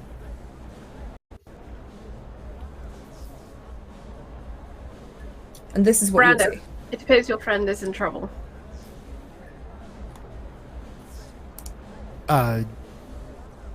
Oh, Serena. Okay. So how do you want to work this? Do you know what? I'm gonna go up to her. And I'm gonna put the moves on her. I will watch. Okay, good. So, Grease kind of sidles up next to Serena. So, this is a bumping club, right? And she jumps, thrusting this knife into your face, and she's like, and she's looking around. She's clearly distressed. She looks bruised. The furniture in here is scattered around, and the other person who is standing there, an older gentleman in his 30s, dark brown hair, who out in front of him he has what looks like a day stick, essentially a long truncheon. He's like, I don't know who you are, but you can get out of here. This is between me and her. You lost me money, quite a lot of money, and we take payment. You Grease kind of like puffs out his chest. I'm sorry. I'm sorry. I'm trying to have a conversation with this young lady. You're bothering me. Do you want me to go get Janie? Janie's a good friend of mine. That's nice, chimp. But I don't care what Janie thinks. When I'm owed money, people pay up. And she, Oh. and he points at Serena with the truncheon, she owes me money. So, hold on one second. So, what does she owe you money for? She lost me a lot of money on a bet recently. A lot of money. And the rent is due. And I expect to be paid. And she's standing there with this knife being like, it spits out a load of blood. She's like, I've already told you, I have paid you your rent, and the fact that you lost a bet isn't my fault. That's why they're called bets. I can't fix them, can I? And she's kind of looking around as people are watching this happen. And it's just the two of them in this kind of smallish, there are two entrances of this what is called, what is like a betting shop, essentially. You can see where there's like a counter been set up. And he turns around and he's like, well, I suppose if this little chimp here wants to stick up for you, my boys can sort the both of you out. And all of you now who are watching from the crowd can see this happening as a few more people they're wearing clothing that doesn't quite resemble a judge's uniform, but it's got that kind of padding in the shoulders, padding across the front. Step out, and they have got, you can see in this case, truncheons. And you can see as they rush forward, Grease, one of them rushes at you, and the other one goes for Serena, and he grabs her by... Yeah. As one moves forward, can I use a reaction to trip as I've been watching? And if I've seen them coming in, I want to just block one of them from getting in there. Cool, yeah. Talon would like to do the same thing to another one from another direction. Okay. Just kind of accidentally kind of step in their way and shoulder check them a bit. Was my foot under your foot? My bad. Sure. Do you want to make a check for that, or have you got a skill that just kind of lets you... Have you got, like, I think I've got to make a check. I don't think I have like a trip skill. I will say this is probably going to be either agility or strength. I'll let both of you choose which one you want to go for. But you see, there's a couple of guys rushing in, and some of them, they've clearly been waiting in the doorway of the room. Okay. Would So perception help with this? I do have trouble sense, which lets me spot it before it happens, which gives me a bonus to my initiative, which would mean I guess I get to act quickly. Yeah. Okay, sorry, so what are we rolling, Virginia? Your choice of strength or agility and any relevant skills that you might have. Would perception be relevant? I'll say for this, yeah.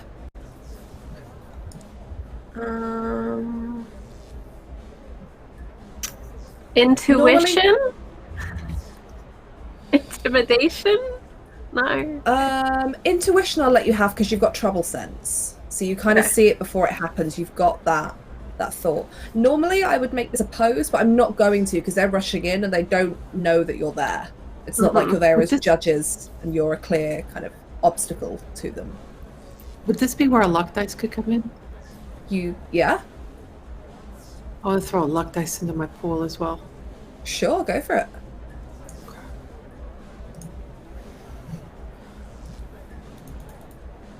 I also have All for One, which affects the luck pools.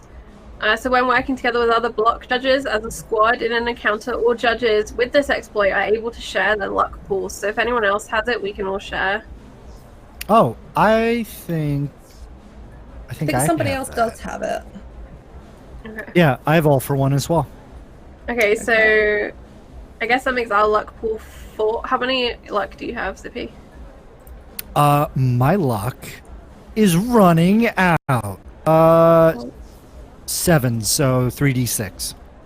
Okay, and I've got 4, which is 2d6. So yeah, you can share your luck pools between you. So, Judge waits. You go out, and with a 9, it's just not quite enough. You do trip him as this person kind of rushes past in the crowd, but it's not quite enough to stumble him. He kind of comes forward, but he catches himself on some other people and comes through. And he is the one that ends up grabbing Serena by the front of her top and pushes her up against the wall and goes to hit her. And you've seen things like this before, when people have owed money, loan sharks. There's no intent to kill, it's an intent to injure and frighten. Judge Talon, you do manage to trip the one that is going for Judge Grease as he's involved himself in this situation. And as you do, shoulder check this person. They go stumbling to the floor, not far from Grease, kind of trying to pick themselves up and dust off. And there's a third man that comes running into the room alongside the one who's already in there. As the guy goes down, Talon's going to pull out the pack of smokes. 3 cigarettes on the girl. Okay. You see briefly Serena as she's cowering, kind of her eyes flick to you as you say this, and a few more people start doing the same. And suddenly there is somebody taking bets while this fight begins. So I need everybody to roll me initiative, please. This is an intuition check. This doesn't mean you have to fight, but it's just so we can get a clear idea of what's going on as there is a fight happening. Is there anyone who does skills not for initiative? If it's relevant? If it's relevant, yeah. Brawling. Sure. –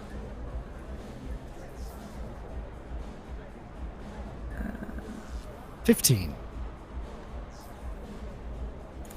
Yeah. So we roll the int attribute and then an intuition if we have it. So int is intuition on here. It's not intelligence. Oh. Yeah. Oh. Intelligence is basically logic. It's all right. I have think an extra intuition skill. That's fine. Yeah, you can also have it as a skill. Okay. So if you have can that have both. skill, Okay, I was like, why do I have both of these? Okay. Cool. So then it would be 4. What the hell do I type in Fantasy Grounds to roll the dice again? 14. Just pick them up. If you click on, the D6 with the right click and then just left click as many times as you need dice, that'll give you as many as you need. Or you can do /dice space and then whatever dice combo you like.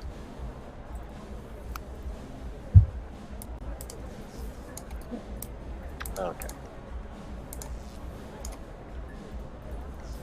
Why are you doing this today? Are you guys seeing this?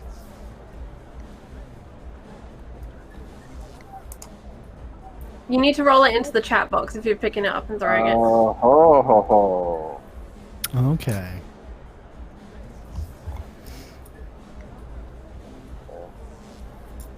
Yeah, it's mad at me. Script error. Good times.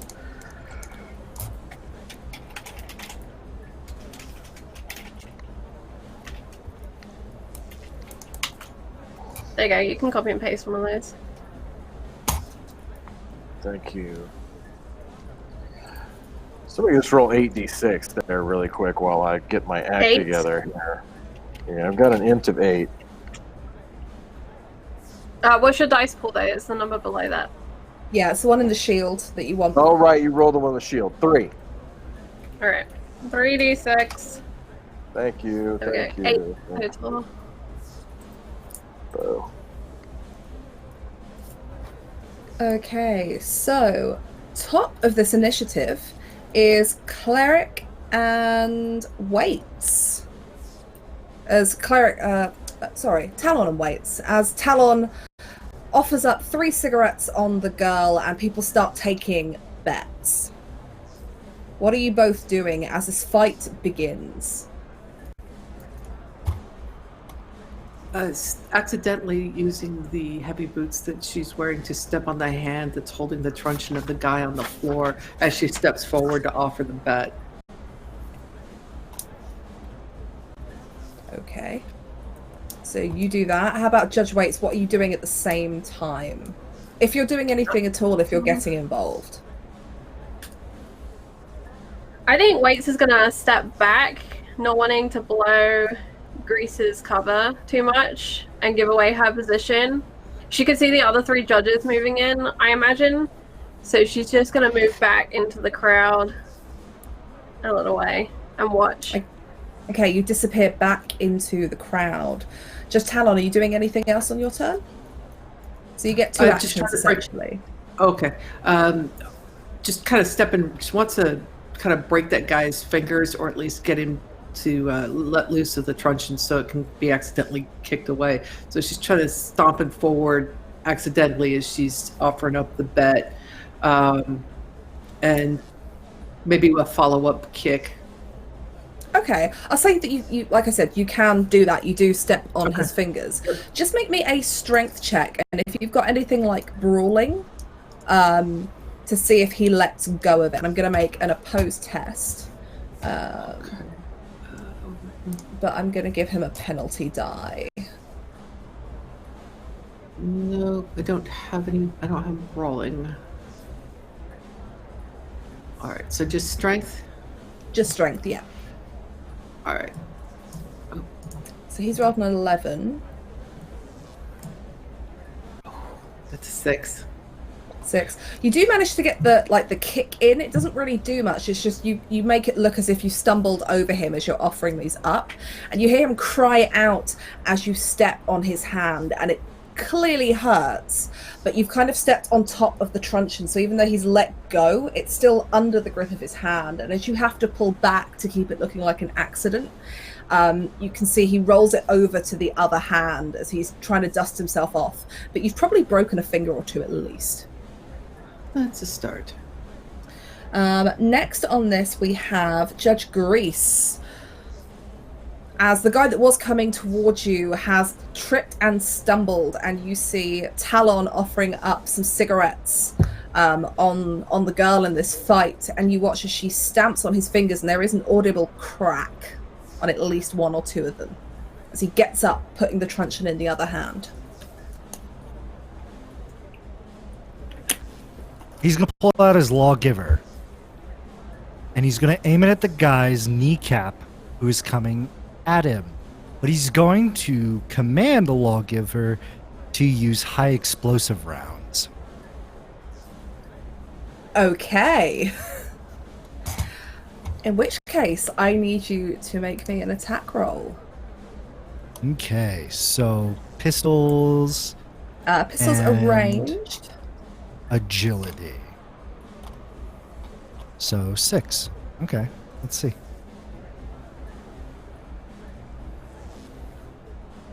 25. 25. Wow. I just want to see how much of a success that is. Let's see.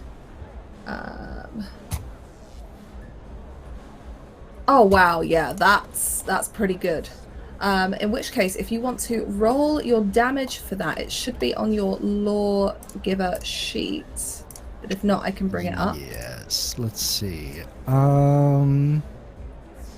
Damage, okay, high explosive. Or incendiary? High explosive. High explosive. Okay, so that's going to be 2d6.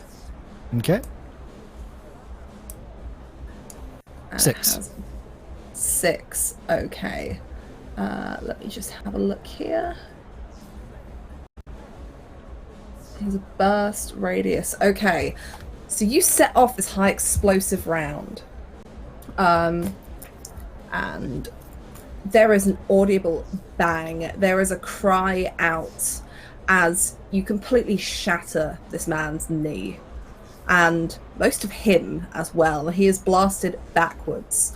It slightly catches the guy who is holding Serena, and you can see as it goes off, he shouts out in pain as the high explosive burns as it goes out.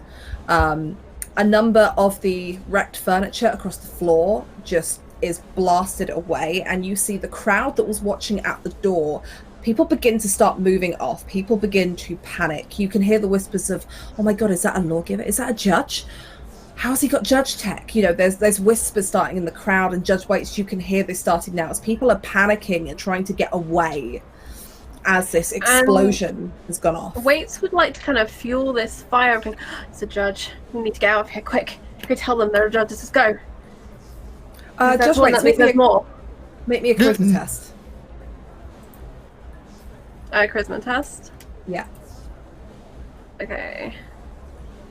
And she'll also throw in, oh crap, I've got to get Brando out. How do I get Brando out? And she's just like audibly having a conversation with herself. Can I use flirting? No. Okay. I don't think that's going to work on this one. Alright, I've got 2 dice in charisma. Let's see how this goes. It's not a hard difficulty because people are, thanks to that high explosive round. 7. 7. It doesn't quite have as good of an effect as you intended, but people are starting to talk, but it doesn't cause quite the mass panic that you'd hoped for. But it's adding to it, it's building to it. I will take Insidious Descent. I will take that. I like it. Is there anything else you want to do on your turn, Judge Grease, as you've blown this man apart? He turns the gun on the guy who has been accosting Serena. He's like, "I am Marlon fucking Brando. You don't fucking talk to me that way, or I'm going to have you sleeping with the fucking fishes." Okay, I'm gonna get you to roll an intimidation check on your next turn. Because that was kind of like... You come to me on the day of my lawgiver's birthday? Okay, next in this initiative, we have Judge Gilroy. As you've seen this all go down in a matter of moments, you show up, it looked like there was an argument which turned into a fight, and now people have got weapons. There's at least one knife out. Somebody is firing a gun. There's a chimp with a gun. And you don't know that Judge Grease is Judge Grease. He's just declared himself as Marlon fucking Brando. Waving what looks to be a judge's lawgiver around. The woman with the knife is being held up against the wall by a man with one of these batons. There's still the kind of guy who was doing all the talking, who you imagine is some kind of boss figure. And a fourth guy standing nearby, and one who's just been obliterated by a high explosive round. Okay. Well, I have to assume I knew that there was going to be a chimp amongst us, and since this chimp happens to have a lawgiver with him, I think that I would assume that was our chimp. Although I could be wrong, so should I roll for that? Make a logic test for me. Logic. I'm going to set the difficulty for this at it's going to be 12 because you're in an unfamiliar situation. You know there is a chimp, but you know it's not unusual to see chimps in these kind of places. Can I use That's perception profiling? with it? Yes. Okay. Then I get 4d6s. Ooh. I got a 12. It takes you a moment as you're like, oh god, this is... And then it clicks. The chimp, the lawgiver. This must be the Judge Grease you were told about. Why he's calling himself Marlon Brando, though, you have got no idea. Okay. And remind me again the process, the turn steps. So you get 2 actions in a turn. We're playing a little bit looser with stuff because we're doing it theatre of the mind, so we're not tracking movement or jumping and things like that. And I'm just trying to bring up the actions here so I can make sure I get this right for everybody. So this is, you can move up to your speed, you can fire a weapon, perform some healing, use a psionic power if you have one.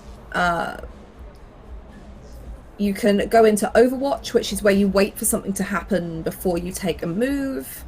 But you get 2 of those actions in a turn. Okay. What would it be? Is this all-out chaos now, or is it just like? I mean, is this a riot, or are we talking like a few different people hitting each other? So it's kind of inside this what is clearly like some kind of betting shop of some kind.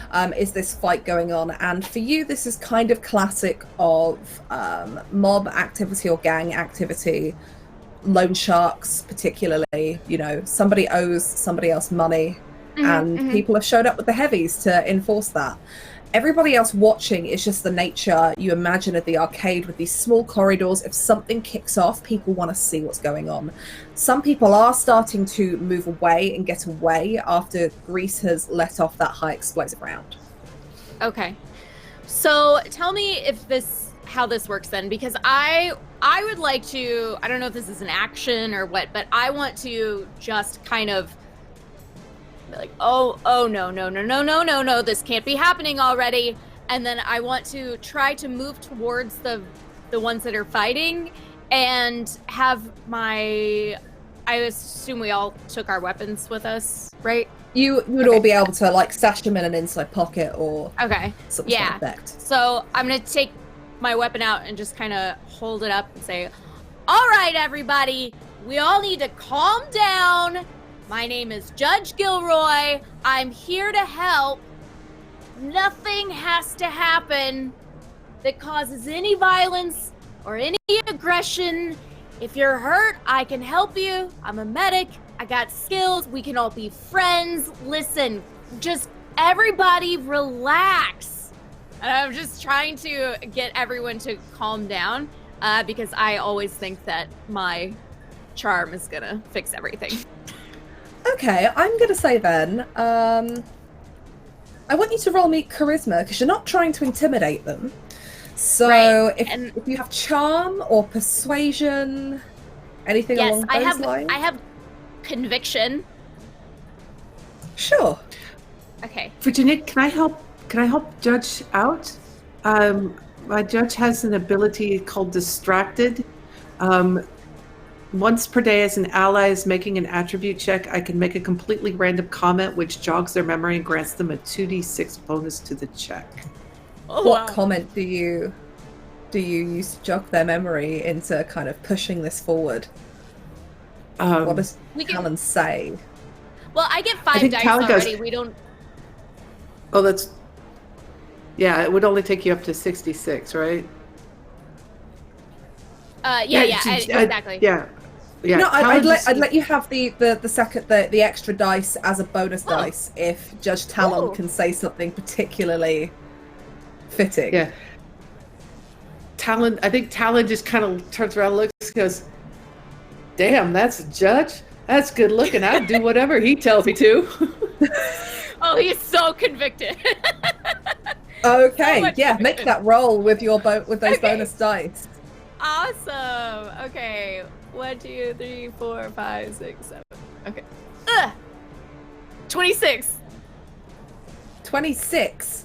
Yeah. You say this loud and clear, and most of the crowd are the first to react. And Judge waits, you hear this when they're like, shit, it's a judge.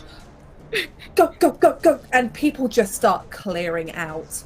You hear somewhere off in the distance as people are moving that word is spreading because the nearest shops nearby who are selling illegal food and cigarettes, the shutters come down. People are dispersing out, and all that is pretty much left of the people in this room. And you can see the guy who's holding on to this woman who's been named as Serena doesn't know what to do with himself. He almost doesn't want to move. Okay. And the other guy who was standing with the kind of the boss man of the group runs. He just takes off. The other older gentleman is still standing there, and he's the only one that looks completely unimpressed by this. Virginia, I have a question as we're looking around to you in this crowd. Do we see anyone actually going to go and get guns, going to go and get heavy armament? Do we see anyone like not looking to go and run and hide, but looking to, I'm coming back in a second with something that's going to blow them up? Judge fights. Okay. Well, let me see here. Perception. I got 2 bonus dice. What's the base skill for it? Is it just perception? Intuition? I'm going to say intuition here because you have got trouble sense, so I think that works best. Okay. So that's 5 dice for me. 17. 17. It's really hard to tell in this crowd. People are moving off. There are some people who definitely look like they are taking a moment of, right, this is, you can see that the mental planning. Whether or not that's to come back with weapons is hard to tell. There's a lot of people doing a lot of illegal activity here, and that it could just be that that's what it is. But you think that there is at least a strong likelihood that that is a possible outcome. Based on your judgment of everything else that you've seen, yes. Okay. There is more than likely at least one person who may, even if it's just opportunistic. Yeah. But yes, Judge Gilroy, the only person who doesn't seem impressed is this older gentleman as he looks over. Because it is his turn next. And he looks over and he says, so you're one of the new judges on the block then. See. Yeah, pleasure to meet you. My name is Judge Gilroy. Like I said, just here to make sure everyone's getting along. Want to help out as much as I can. What can I do for you today? How can I make this block better for you today? For me, I'd like that badge, and he points at the badge on your chest with Gilroy written across it. I'd like that hanging on my wall with the rest of them.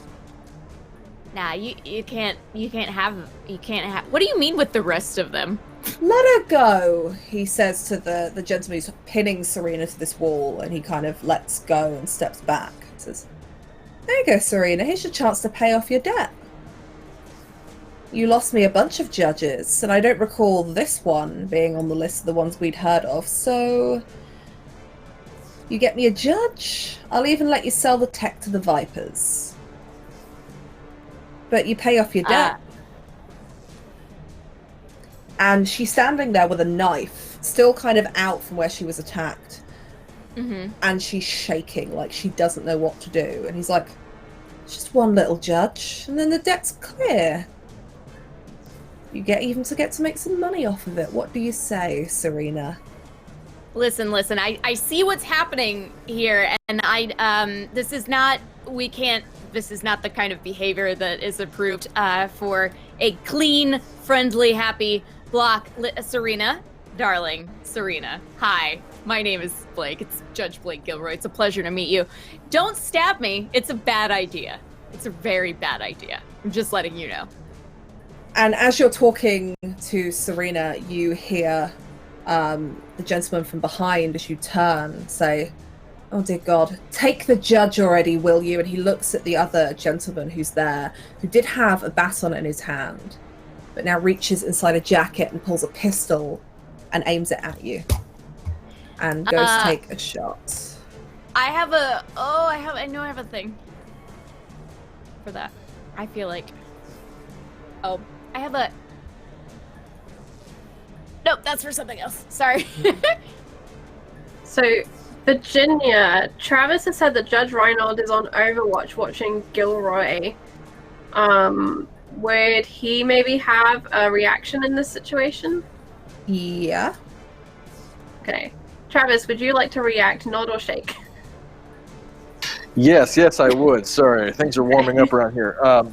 So yeah, can I, I sort of glance at Tetley, and, like point my chin over at this confrontation that is happening.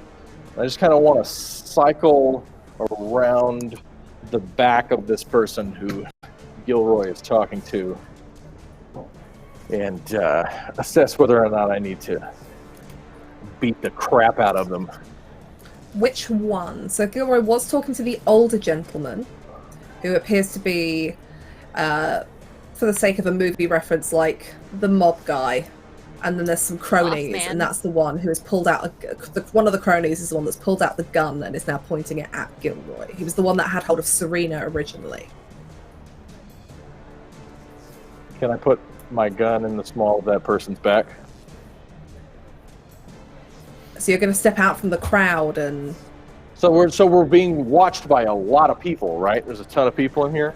A lot of people are moving off now, but there's still a crowd here that's fighting to get away ever since that explosive round went off.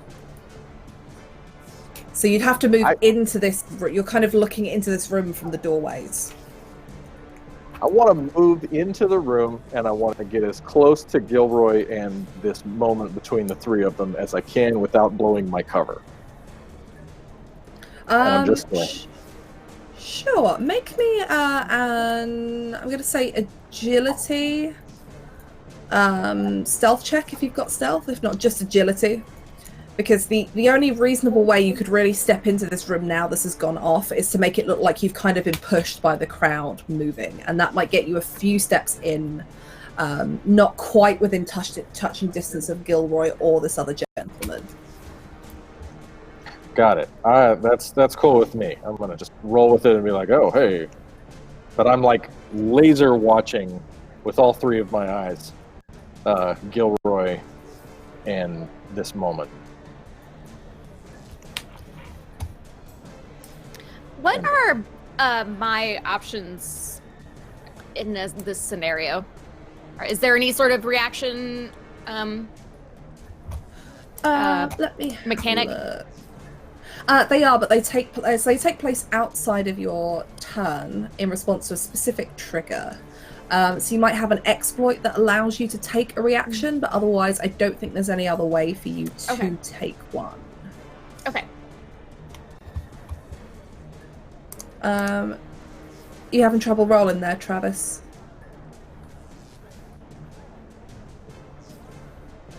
I am. Fantasy Grounds is mad at me. Charlie's gonna do it. 4. So you stumble in, but you're nowhere near as close as you would hope to be to actually be able to do much. But you're in the room, no one seems to have paid you attention, just not where you would have liked to. But the crowd dispersed out a little bit too much for you to really make it look like you were shoved quite far. So this guy is going to make his attack against Judge Gilroy. And that is going to be a 10. Judge Gilroy, what is your range defense? Defense range is 11. 11. But you're not wearing your Arbitrage armor. I don't think adds a bunch of bonuses to that. Let me just double check. I think you should be fine. Yeah. So I imagine you've still got something underneath. I imagine all of you have got something underneath your civvies, right? Cool. Yeah, you take the shot. He takes the shot, and it doesn't hit. He's frightened and shaking as he goes to shoot. You've identified yourself as a judge, and he basically just kind of does the whole, like, aims and looks away and shoots, as if that's somehow gonna make it better. Yeah. And you, for a second, you swear you've been shot. In that moment, you hear the blow, you feel something come past you, and then you realize you haven't been. It's ricocheted off the wall behind you. that was their turn. So now we do get to Serena, who is standing there holding this knife. And it's like she doesn't know what to do. She's looking between you and the guy who's just tried to shoot you. Takes the knife and is going to go and slash at him with it. At him? Or me? At him. At him. Oh. Not you. Yeah. It's because she thinks I'm cute. Yeah. She catches him straight across the arm, and he drops the gun as he does, and stumbles back and away, almost into you, Judge Reinhold, whose turn it is next. Excellent. So he's dropped his gun. He's fired on an officer. I want to drop the leash holding Tetley. Okay. And I want to bring this guy in alive. So I want to pick him up and get him by the neck, and I want to attempt to grapple him, and I want to use my super cool story point from being Judge of the Week. Okay. Last week. I want to get him and put him in that, like a headlock chokehold kind of a thing with my other arm around his free arm, Okay, so as he stumbles backwards from having been cut, not really knowing what to do now, he's got no weapon. He backs into you, and it's serendipitous.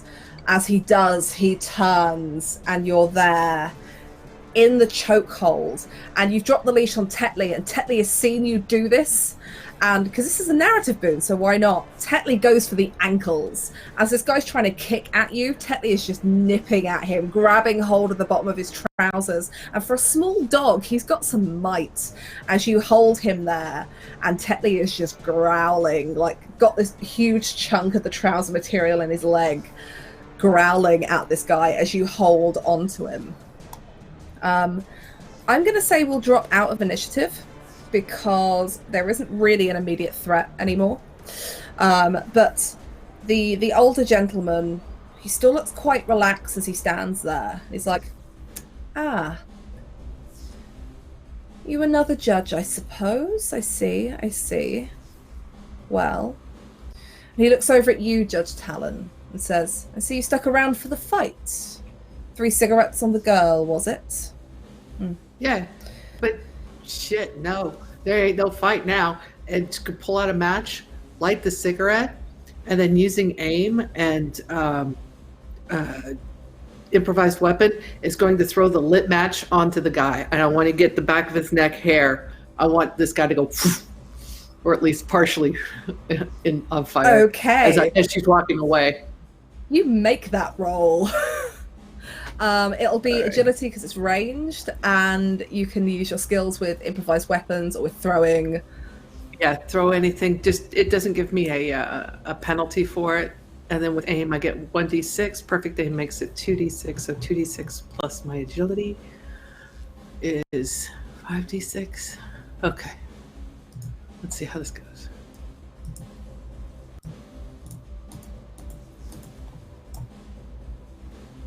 21. Nice.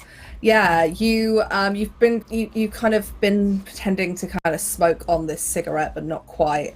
And you say, hell, there's no fight now, and you flick it and just turn to walk as if it's nothing. And he's not even looking your way now. He was fumbling around in his pocket what you imagine might have been a pack of smokes to humor you. And all of you see this, especially you, Judge Gilroy, as you're now looking at this man as he goes, oh. And it's gone down his top, and anyone who's ever had like an ice cube down the top, when you can feel it going down the back, it's like that but hot.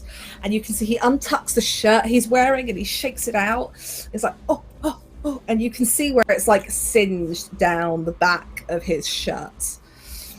Point of clarification: was this the old man or the guy that shot at me?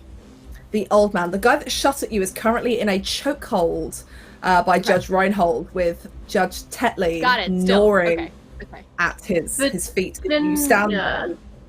Yes. As Reinhold has hold of a guy and Talon just threw a cigarette down the guy's back and he's like jumping around because he's on fire. Can Judge Waits try and swoop in and get Grease and Serena out of that room?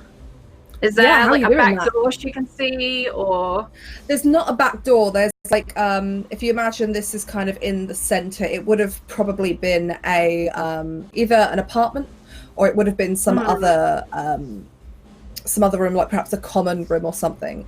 And it looks like it's had where the original doors were, knocked it out, so they're kind of big open on either side, not quite opposite each other, just offset. And that's where you are. That's why the crowds were so big, because it's people trying to get to those to see. But there's not a lot of crowd left. There's a few people still hanging around to watch, but they've backed away. You do see some people in corridors making their way back towards here, but for what purpose you don't know. So it depends on how you want to swoop in. Judge Grease is right by Serena, who is still currently brandishing this knife as she doesn't quite know what to do. she's gonna... Okay, so what I'd like to do is make a small, like, whistle type signal to Grease to get his attention and, like, indicate which way we should move. And she's gonna jostle the guy who's spinning with the cigarette so that he keeps moving and it keeps being, you know, a focus on him. And then she'll move to Grease and Serena and progress out the door. Kind of trying to use like all of her street judge knowledge and her general mutation skills to kind of move away from situations. And also she doesn't like the scent of blood in the air. It's a lot right now. Yeah. And there is quite a lot of it here because there is an eviscerated, blown up body thanks to Judge Grease. But you make the whistle, and Grease, you hear this as Judge Waits whistles, and she plays as if she's running through the room and to try and get to the other door here, knocking into the man who's currently trying to get the cigarette that's burning his back. And you can see she's looking over at you as she makes her way to this door. What are you doing? Grease grabs Serena by the wrist. Not tight, but gentle. You know, he's got like the big chimp-like hands.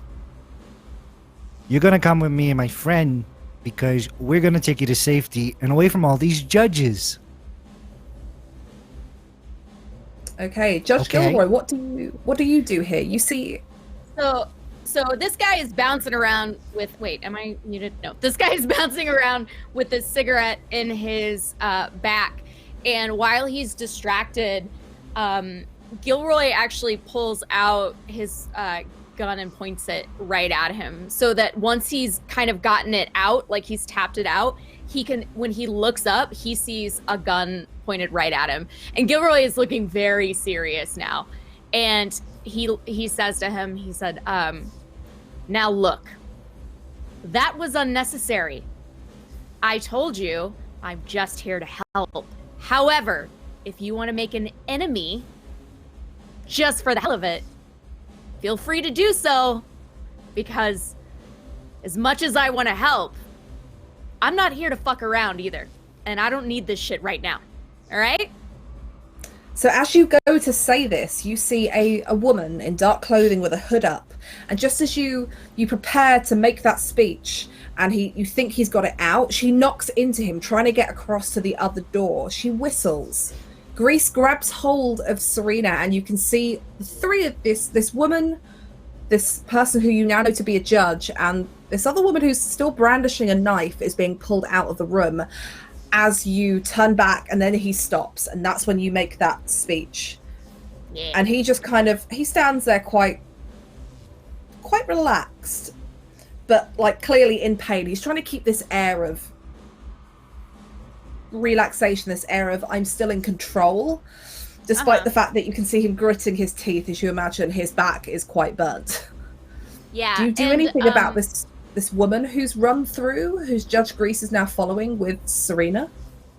No, but when I did that, I was hoping that, or when I said that, I was hoping that it would be considered inspiring and I could use that as an action to give one of my allies a 1d6 bonus to their next attribute check. Sure. Which of your allies did you want to inspire? Yeah, Reinhold, since he's still got his... Just in case he needs to do anything. So, Judge Waits, Judge Grease, you make your way out. Where are you going from here? Somewhere else within the arcade, leaving completely, as you've still got Serena, who you've briefly met before, still brandishing a bloodied knife. And she's coming with you, but there's a hesitation. Like, she doesn't know if she should. I think Grease feels that, like that tension of she's trying to pull the other direction, but she's just kind of going as well. And he looks at her. Look, I was super close to you. I could have fired that high explosive round at you, but I didn't. So I don't know why you think I'm going to hurt you. I just want to talk. She just lets you lead. She doesn't say anything. And you imagine there is a fear of, you are a judge. She's probably figured that out by now. She's seen you before because she came past the refuge. And she's just having to go with you because she can't run, because then she will get ISO cube time. I'm pretty sure we had a whole conversation with her as judges, if I remember right, a couple of times. You've met her before, and it is that thing of, if I run, I'm definitely in trouble. But if I keep going, I'm probably also in trouble. She's trapped, and you can tell that she knows that. But she goes with you. Grease just kind of takes her to a nook, like somewhere that's like an alley that people just would pass by, not really look down. Is this, you still want to be in the arcade, or are you leaving the arcade completely? It could be in the arcade, it could be outside, no preference, but he's trying to take her somewhere secluded. Okay, I imagine that you leave the main bit of the arcade and perhaps go to the stairwell. And you and Waits and Serena make your way there, and it's not until she's out here and she's in the stairwell that she presses herself up against it as if she's steadying herself. And she finally lets her hand drop to her side. She's still holding that knife. And she's almost hyperventilating in that kind of, she's trying to steady herself and calm. And she just looks at you and says, "Thank you. Thank you." No problem. Look, you're not in trouble.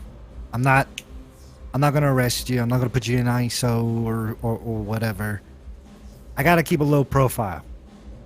You know that I'm a judge. I want you to do me a favor, and you can, and this will make us even. I want you to go spread whispers about Marlon Brando, the chimp who knows a thing or two about Judge Tech. And then you and I will meet for coffee or drinks, or, you know what, food. You like food? Brando, I got food. I don't think it's appropriate to put the moves on the suspect. I'm not putting the moves on the subject. She looks at you, Judge Waits, and she's been flicking between you. She's listening to you, Grease, but every time that you said, I'll strike you a deal, I'm not going to arrest you, she looks at Judge Waits as if to say, are you going to be the one that does? Is this, have you both decided this? She doesn't, she's taking you at your word, but she's clearly suspicious of Judge Waits, who said nothing so far. I agree with the plan, however. You are clearly good at talking to people. And you need a good cover for why you were not you, Brando. And you clearly need a cover for why you left with us. And we need a cover for why we were there in the first place and who Brando is. We help each other. I have a friend that taught me it is good to help each other. You maybe you were clients, you had an important bet to make, maybe to do with this Marlin. I mean, Marlin just got a job with Janie. Marlin was looking to splash some cash. Buy some supplies. Yeah, Who better to us than you? You know everyone. Spend some clams. I mean, I do bets. It's bets that I take. So All right, Marlon sure. put a bet that Marlon was going to shoot the monkey judge. Sure. Yeah. That might cause some problems, but it'll probably be fine. I would like Okay, to offer a good. counter bet that I am going to shoot the monkey judge. Sure. I'm sorry, I can't. I can normally do the odds off the top of my head.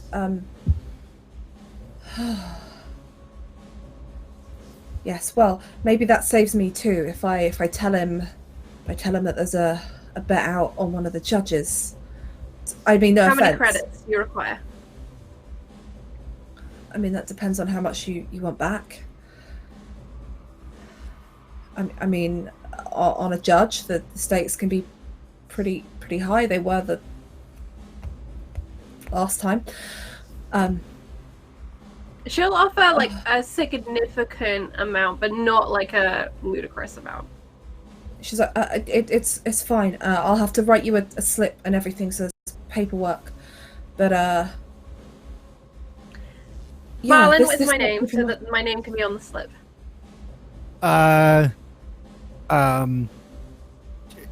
Trixie Tanner. Sure. Yeah, I can put that on the slip. I hope.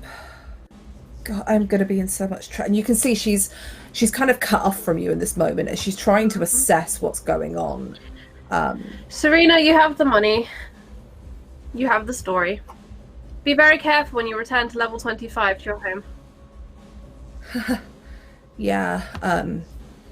Well, depending on what your friends of yours, I'm assuming, have done with the man I was speaking to, there could be some trouble. Then I suggest floor 27. No, 24. Right? Dana's down below us. Jana. Jana is on floor 26. Okay, 26. 26. Sorry, Arcade one is above floor it. 34. Yeah, so Okay. Jana's on 26. You guys are on 25. Then if you don't want to return to 25, return to 26 and see Jana. I might It is just the do second that. most protected place.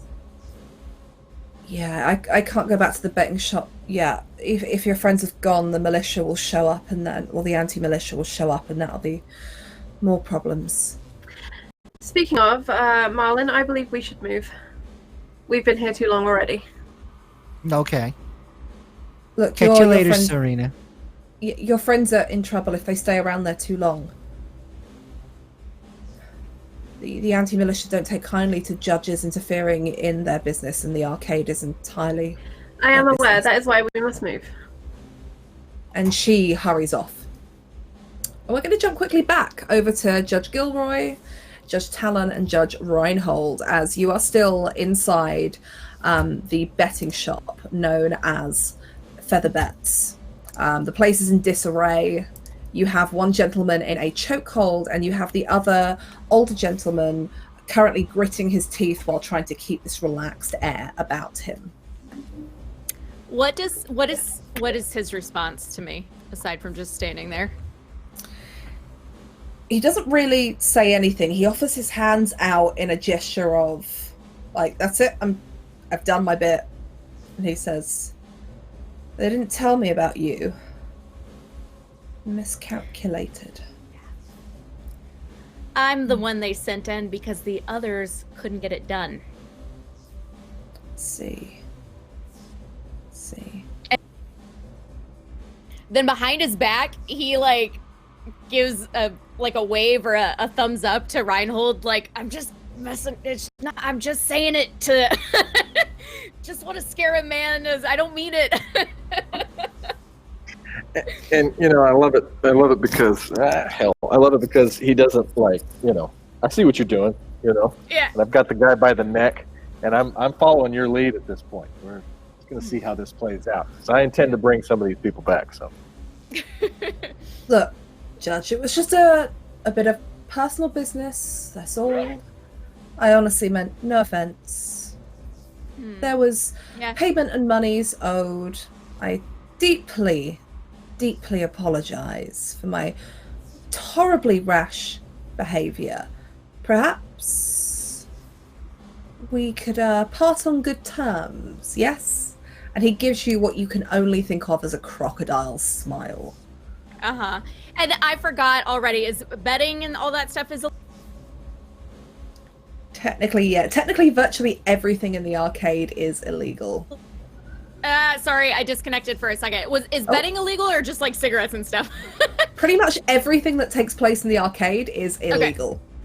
All right, so I look at him and I say, you know, I'd really love to part on good terms, but you attempted to have me murdered, and you're also running an illegal betting ring here, which is... Oh, I'm pretty sure against the law, if I know my law, and I feel like I know my law. I've been through a lot of out school. the space, Judge. What they do here is of none of my concern.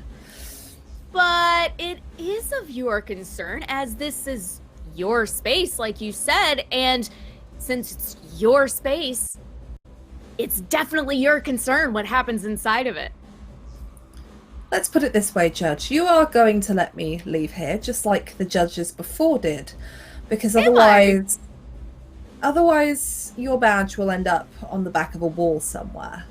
Let's put it that way. Really, because it seems like the other ones that let you go actually had their badges end up on a wall, and maybe if I did it the other way, it would turn out different. If that's what you wish. I want to shoot him in the kneecap. Okay. Yeah, and can I choke out a- the guy I'm holding? I want to put him to sleep so I can help her take this guy in. And how many people are still around? What's the crowd like around right now? There's still a few people watching, but there are people starting to come back. Is there a way to shut the door or opening to this? Not on here. This is completely open.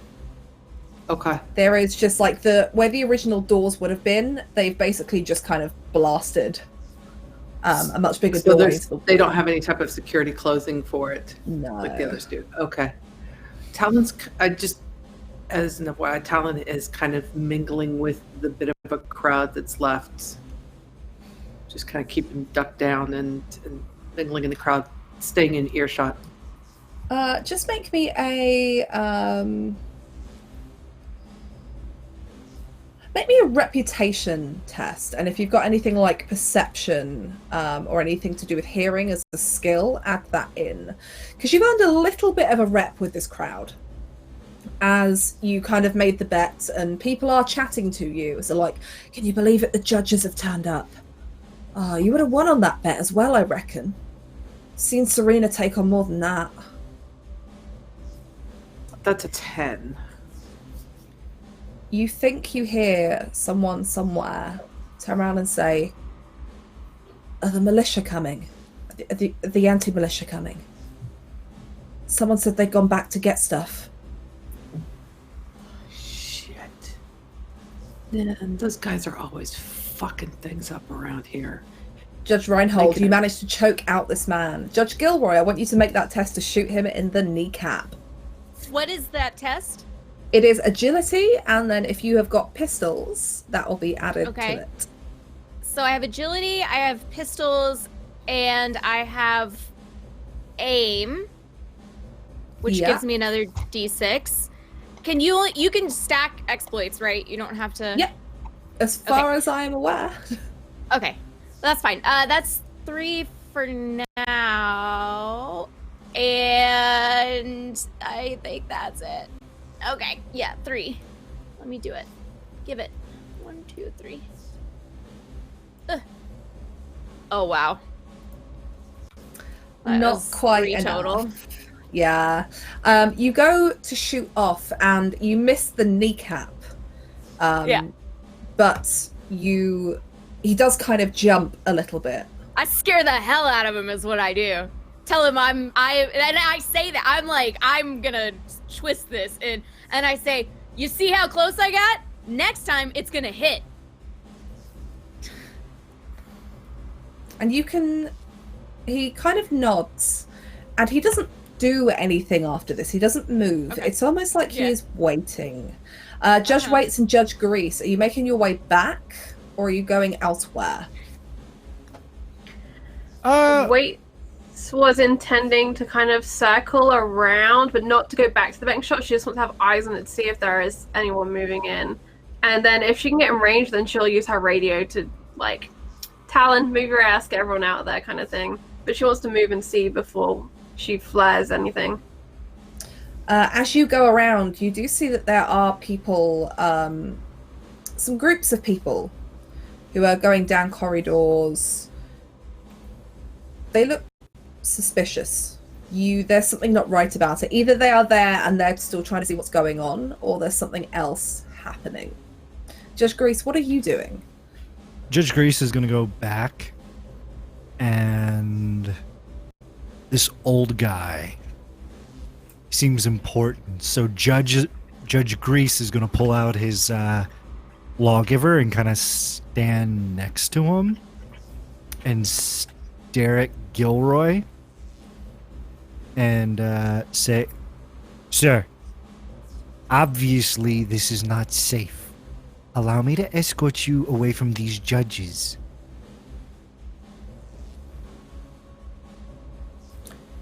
Make me a charisma test and apply a deception skill if you have one. No deception. But what about movies?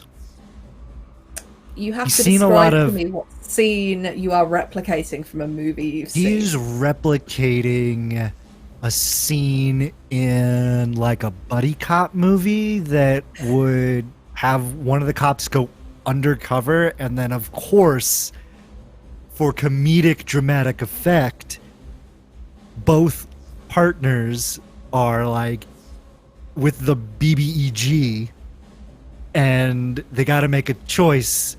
How do they get out of this situation? So the one undercover obviously has to keep to the whole ruse, so he sides with the BBEG. But the partner kind of understands that. How many films has Judge Gilroy seen? Well, he's not. I don't. Actually, that's a really good question. Growing up with a wealthy family, I feel like he probably would have had access to cinema that other people might not have. Okay, and I imagine somebody would have filled Judge Gilroy in Grease's love of movies, probably Judge Talon, because you two know each other quite well.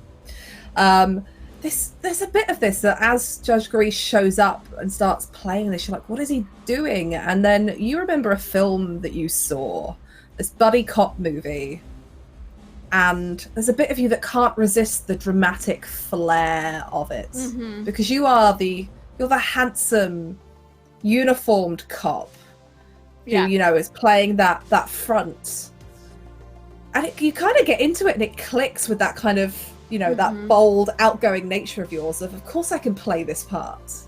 Right. So I get extra into it. I see what's happening and I kind of raise my eyebrow a little bit and I say, "Listen, mister, I don't want things to go down like this. Not at all. I'm here to help people. Not to tear this block down. I'm here to build it back up, all right? I'm going to let you go today with your little friend, but I'm going to have my eye on you and your crew. I know what's going on here now. Get out of here." We don't need your stinking help, you judge. You cabbage. You'll never be salad around here. You better shut your mouth, you monkey. Get out of here. I said get out of here. Do it before I change my mind and I do shoot both of your kneecaps. You would have to aim very precise, because my kneecaps are so small, you overly attractive hairless goon. So at this point, he is both insulted and feels complimented, and he doesn't exactly know how to respond. So he is trying really hard not to laugh, and he's like, "Okay, go now." Grease kind of like grabs for the hand of this old man and grabs the old hand.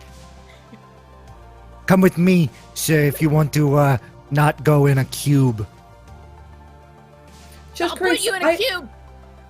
I want you to make that test with movies. Okay. Judge Gilroy, how many dice do you roll for charisma? Oh, What's your dice pool for charisma? Let me see. Charisma I get 3, and then I have persuasion and conviction and That's flirtation. Judge Grace, I want you to roll an extra 3d6 as bonus dice for that. That was great. So 8 add 9 is 17. You know that for a moment he eyes you a little bit suspiciously, because you did kind of threaten to attack one of his goons. And he sees the exchange go on. There's a bit of you that thinks, yeah, this guy's never seen this film, has he? He has, And he also realizes, I can get out of this. It doesn't really matter why. And he goes, like I said, Judge Gilroy, my misunderstanding. Have a good day. And he looks down at you, Judge Grace. We're going to talk as you lead him out. And then he begins to lead you somewhere deeper into the arcade. What is everyone else doing?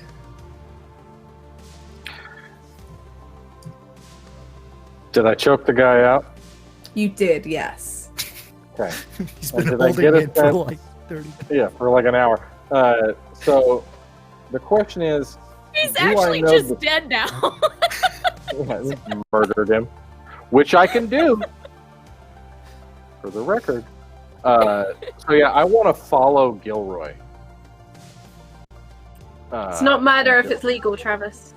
No, I mean if this isn't like a high-ranking person that I've just choked out, and if the sort of big deal is leading Gilroy somewhere, I want to shadow him.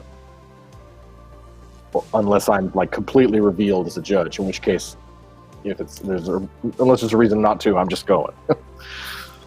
So you're going to follow Judge Grease? Because Judge Grease has basically led this seemingly important man out and has disappeared off. Virginia, as Reinhold, I imagine, goes to step forward, it's at this moment that Waits is going to buzz the radio as subtly as she can and be like, there are lots and lots of very heavily armed people on the way. Judges, I suggest we regroup. She's resisting the urge to say retreat, but it's not inaccurate. And Judge Talon, you are hearing the whispers of, yeah, I think the militia are coming. I think the anti-militia are coming. Judge Talon is like, yeah, man, I am tired of these militia fucks. I ate good today. Did any of the rest of you eat good today? Yes, we did. Yes, we did. I mean, All right, yeah, I like this plan. Yeah, I know, but I'm just maybe we get rid of the militia and things are a little nicer here. I'm not saying get the judges. I'm not saying go with the judges. I'm just saying. They run everything. They run. And you see a couple of people who kind of they smile, but they leave. And one of them, who kind of nods at you, they give you a look of understanding, like, I kind of agree, but basically just starting those whispers. Starts making a break for it, and one of them calls out to you, Judge Gilroy, and just says, "You really should go," and then just leaves. 30 seconds, they're on their way. Yeah, and that's what Talon said. As she started those whispers, kind of getting those people thinking, and then she just walks away smoking the cigarette, heading back towards the, and she's going to head towards 26 before, and hang out there, kind of mill around a bit before heading down. Cool. Does anyone else want to do anything here? I just want to throw this person up over my shoulder. Yeah. And be like, oh, I had too much to drink, and me and Tetley are going to escort this individual back to HQ. As soon as you do that, you throw him over your shoulder. Tetley lets go of the leg, picks up his own lead in his mouth, and walks beside you. And you make your way back down to 25. Everyone except for you, Judge Grease and Judge Talon.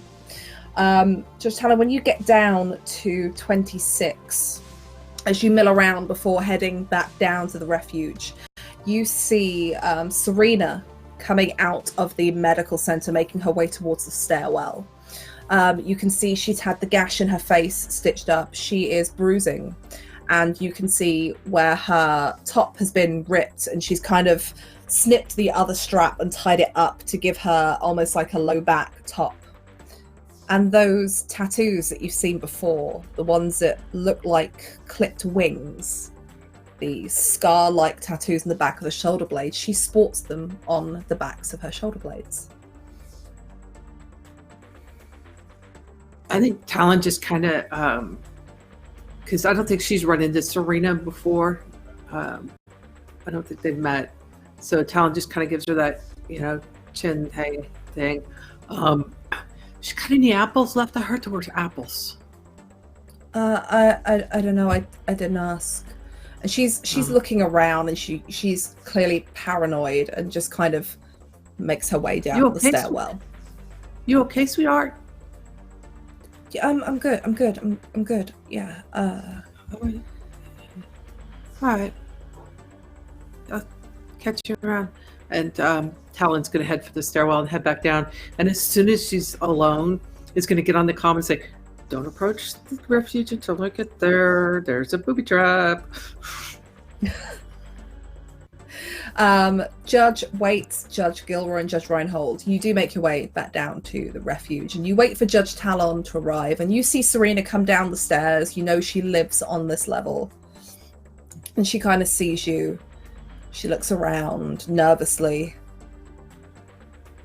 She kind of smiles a little bit at you, Judge Waits. She kind of picks at the side of her face, and as she turns, you can see the tattoos on the backs of her shoulder blades. And Judge Waits, you saw these on a few people upstairs in other areas of the arcade. These strange, almost scar-like tattoos on the backs of the shoulder blades. Judge Gilroy, this is probably the first time you've ever seen these tattoos, but Judge Waits can easily tell you that these are most likely gang-related.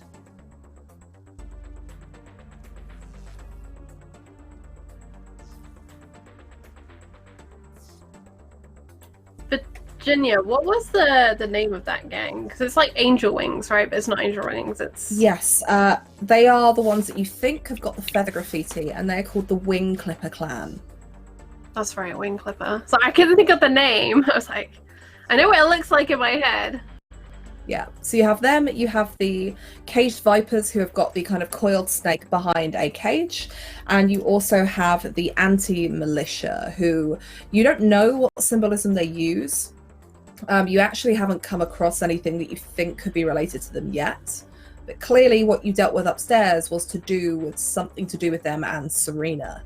But you know that they are the people that will pay for judge bodies. It appears that gang warfare is escalating. The anti-militia seem very effective, and we do not have enough armament yet. It's nice to meet you, Judge. And Waits kind of pulls down her hood and removes the glasses that she'd been hiding behind and holds out a hand to Judge Gilroy. Judge Waits. Well, hello, Judge Waits. I'm Blake Gilroy, Judge, at your service. Good. Gives her a wink. Did you bring the supplies? We sent in requests. I brought what they gave me, which seems to be a box of requisitioned items. Yes, they're in the other room. Good. Welcome to Freedom Falls, Judge Gilroy. Pleasure to be here. Waits is gonna take a look at the street, and then if it's definitely clear, then she's gonna push out and start heading towards the stairs to go down to 25. Yeah, you can make your way down there. Talon, you arrive, and you can undo the booby trap at the door. Judge Reinhold arrives with the unconscious man slung over his shoulder and Tetley holding his own leash in his mouth as he pads his way in. You set up here and you tend to this unconscious man as much as is reasonable to secure him and ensure he is in talking condition when he awakes. And it's maybe half an hour later when a woman slips her way inside the refuge and closes the door. And you see the still bruised Serena standing inside, and she shut the door behind her, which cuts all the light out from that was coming in through that door. And she says, I need you to help me, judges. I can't get out of this, and they're going to kill me, so if you're going to send me to the ISO cubes, you might as well. Please. I'll start with this one. We've got a few questions for you before we throw you in the cubes. I see. And she picks up one of the ruined chairs that still haven't been picked over from the last blast and just kind of takes a seat on it and looks at Excellent. you Is there a small jail or anything that I can throw this guy in, or do I have to handcuff him to the radiator? You're going to kind of have to handcuff him to the radiator. I love it. I was hoping you'd say that. I handcuff him to the radiator. And then I pull a chair up right in front of Serena, and I close two of my eyes and open my third one. Okay. Look at her very carefully. And that's where we're going to leave you guys. Judge Grease. You are led through the arcade deeper and deeper, where it almost feels like the corridors are getting smaller, but not quite, until there's a flight of stairs. And you climb, and this man says nothing to you. He just walks in front of you. And you must go up 3, 4, 5, 6, 10 stories. It's a climb. And he doesn't seem to break a sweat. He takes it at a leisurely pace until you reach a floor, and you've lost count by this point as you come through the door. And you're taken up into the kind of leaving the stairwell into an apartment room that's clearly had the wall knocked through 3 apartments along, creating this large suite-like room. The air in here smells of cigars and perfume. And he sits down on a kind of slightly ratty leather sofa, but you imagine is about as plush as you could get in Freedom Falls. And he offers you a seat. And he looks at you and says, "It's an interesting weapon you have there. I have friends that might be interested in that. Friends that are interested in judges. I appreciate you letting me walk away from that situation. You see, that woman owed me some money." Yeah, I ran after her, but she gave me the slip. You know, little legs, bite. If it's Judge Tech you want, I know a place to get it, and I know how to hack it. Well, you mentioned that you might have some work from Janie. Yes. Do you know who Janie works for? I would assume you. No, I don't run that ridiculous gang that call themselves the Caged Vipers. No, they're useful. They supply things. They supply cinema, which makes a lot of money. No, I would say the one that sits above it all. The shadow in the background. And I'd much rather that you were working for me. Marlin, was it? Yes, Marlon Brando. Come, I have something to show you. And he leads you out through the back of this apartment, round a corner. And that's where I think we're going to leave it for tonight. as there are questions that we will get to answering next week. That was a lot of fun for me. I hope it was for you guys. Oof. So there are a couple of important questions before we get to going around saying who we are and doing all of the plugs and our favorite moments of this episode. The first thing, Virginia, I would like to ask you is, does our lore meter change? Does your lore meter change? So we are currently on 2. Let me just pop it up so we can see it. Do you know what? I'm almost tempted to let chat vote on this one. If that's something we can do, Charlie. That is something we could do. While I set that up and get to that vote, Virginia, why don't you tell us your favorite moment of today's episode and where we can find you and all that good stuff? Oh gosh, I think one of them has got to be Judge Grease and Judge Gilroy having their little movie moment. That was great. All of Judge Gilroy's scenes, Birdie, I love him. He's a great character. He's so full on and just, it's wonderful. He's just a shithead. Who's like genuinely actually is kind of good at his job. Just really likes to make sure people know it. He's an amazing character, and I'm so glad to finally have you on, because I know we couldn't get you on the first couple of weeks and then we had a bit of a break. But it's amazing to have you. This is a lot of fun. God, there's so much. Judge Reinhold just talking to Tetley despite the fact that he's been suspicious of Tetley the whole way through.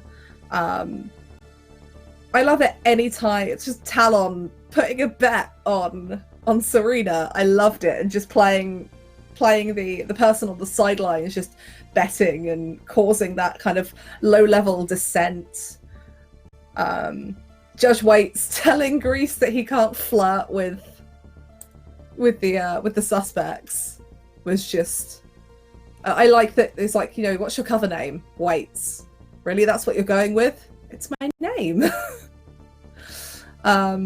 Yeah, this has been great, and I'm so happy to get back to Dredd tonight, and I'm looking forward to getting to answer all the questions I'm sure that you have now, and revealing a little bit more about the real goings-on in the Mega Block.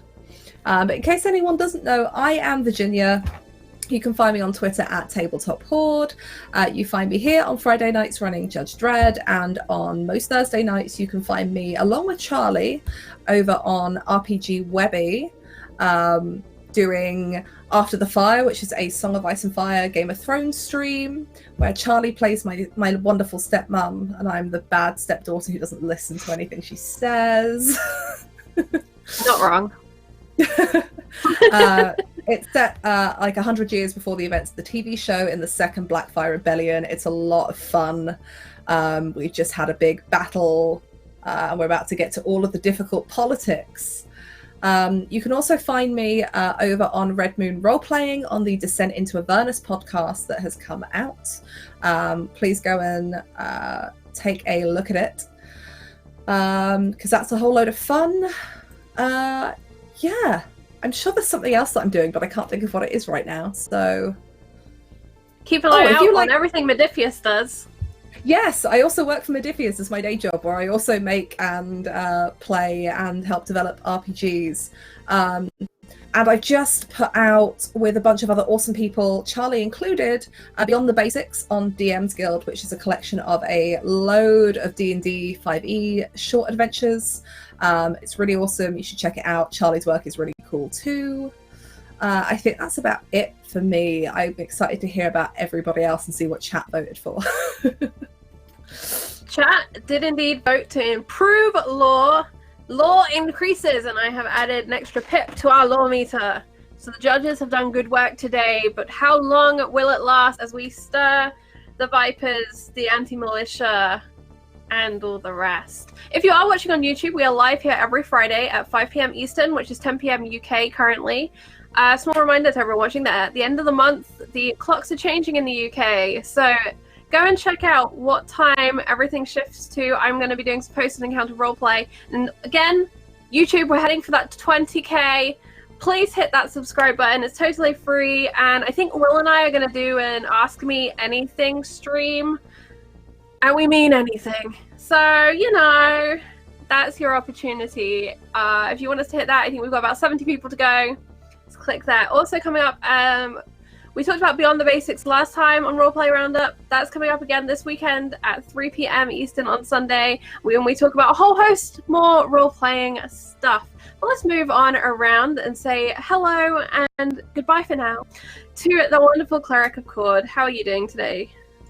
I'm doing good. I gotta tell you, my absolute favorite, as much as I love Reinhold and Tetley, Judge Grease's Marlon fucking Brando. That was just chef's kiss. That was great. I loved it. Hi, I'm Kat. I'm at Cleric of Cord. You can find me here every Friday playing Judge Talon, who likes to cook chemicals and food. And having a great time with all of these wonderful people. I'm on Twitter at Cleric of Cord and lurking in the streams when any of these wonderful people are playing. Go follow them.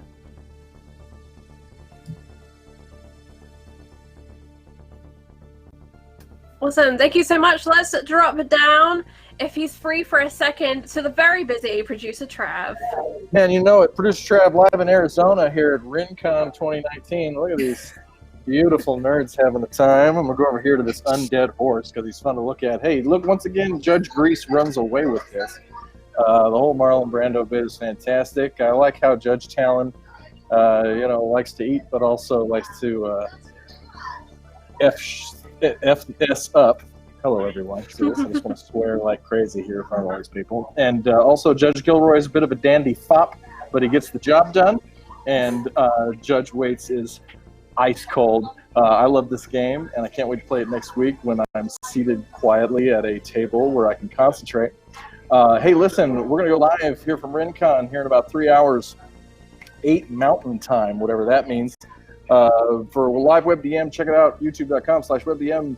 Also, I play D&D on Monday and Tuesday nights with Laugh Lindy, and it's wonderful. And you guys are great. Thank you for having me. I can't wait for next week. Mwah. Awesome. Thank you so much. Have a great rest of the con. Everyone go and check out the WebDM stream in about 3 hours, 8 Mountain Time. I don't know what that is in Eastern. It's another time zone I'm not prepared for. But let's drop down to Birdie, who finally joins us. Yay! It's been a busy time for you. I'm so glad that Gilroy is here. Yeah, and I apologize to those that saw me just kind of like over here for the longest time. I was technically still working for the first couple hours of the stream, but it has been a busy time. But I'm so happy I finally got to play. This was incredibly fun, especially considering I really know nothing about the rules outside of just having made the character sheet. It was really fun to finally be able to dive in and use some of those little bits that were set up and see how it all worked together. It was, I think, my favorite part, aside from like the obvious Grease and Gilroy battle royale and the Marlon Brando moment, was just having Gilroy walk up to the elevator. Because that was like, as a role-playing moment, he was so upset, and so that was really fun to be able to play. But I love the game. I love all of you so much. It was a blast. I'm Birdie, aka the Birdiesaurus. You can find me all over the internet under that name. I am gonna have a pinned tweet up very soon with my October RPG schedule. But what's today? Today is Friday. Next up is Tuesday on Cobalt Press's channel. I'll be playing World Tree Burns. I'll be back over there having a good old time burning down trees. It's not what we do. But okay, I love you guys. Bye. And we love you too. Like I love my mute button.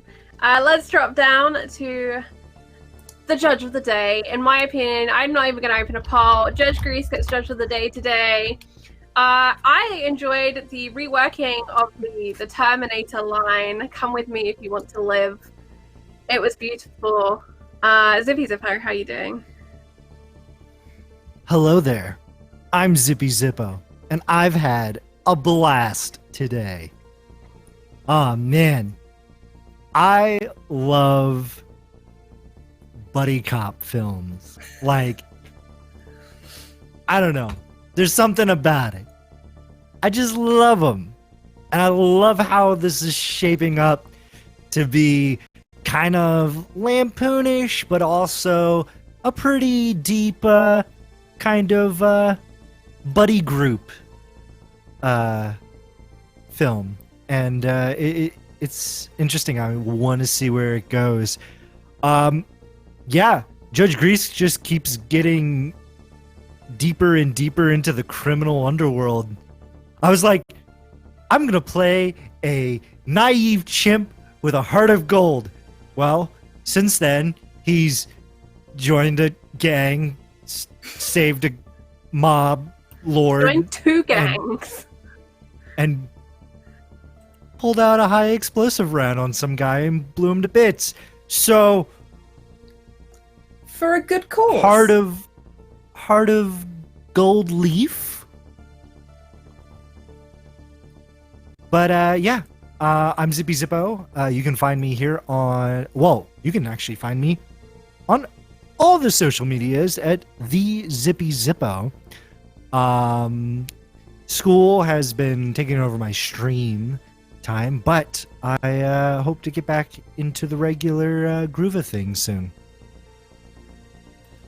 Awesome. Thank you all so much for being here. We shall see you all next week when Judge Dredd on the Block continues. Thank you all, chat, for being here live today. We are back, as I've mentioned a couple of times, on Sunday, 3 p.m. Eastern for Roleplay Roundup, our chat and chill, everything RPG show with the wonderful Laugh Love Lindy. And of course, we will be back on Monday, 6 p.m. Eastern for Ravnica Under Fire and continue a full complement of our shows.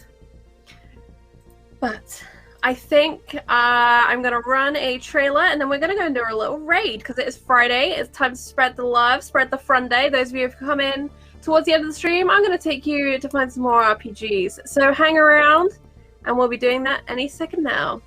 Try not to roll too many nat ones this weekend because we want to be there laughing, and when you do, good night, everyone.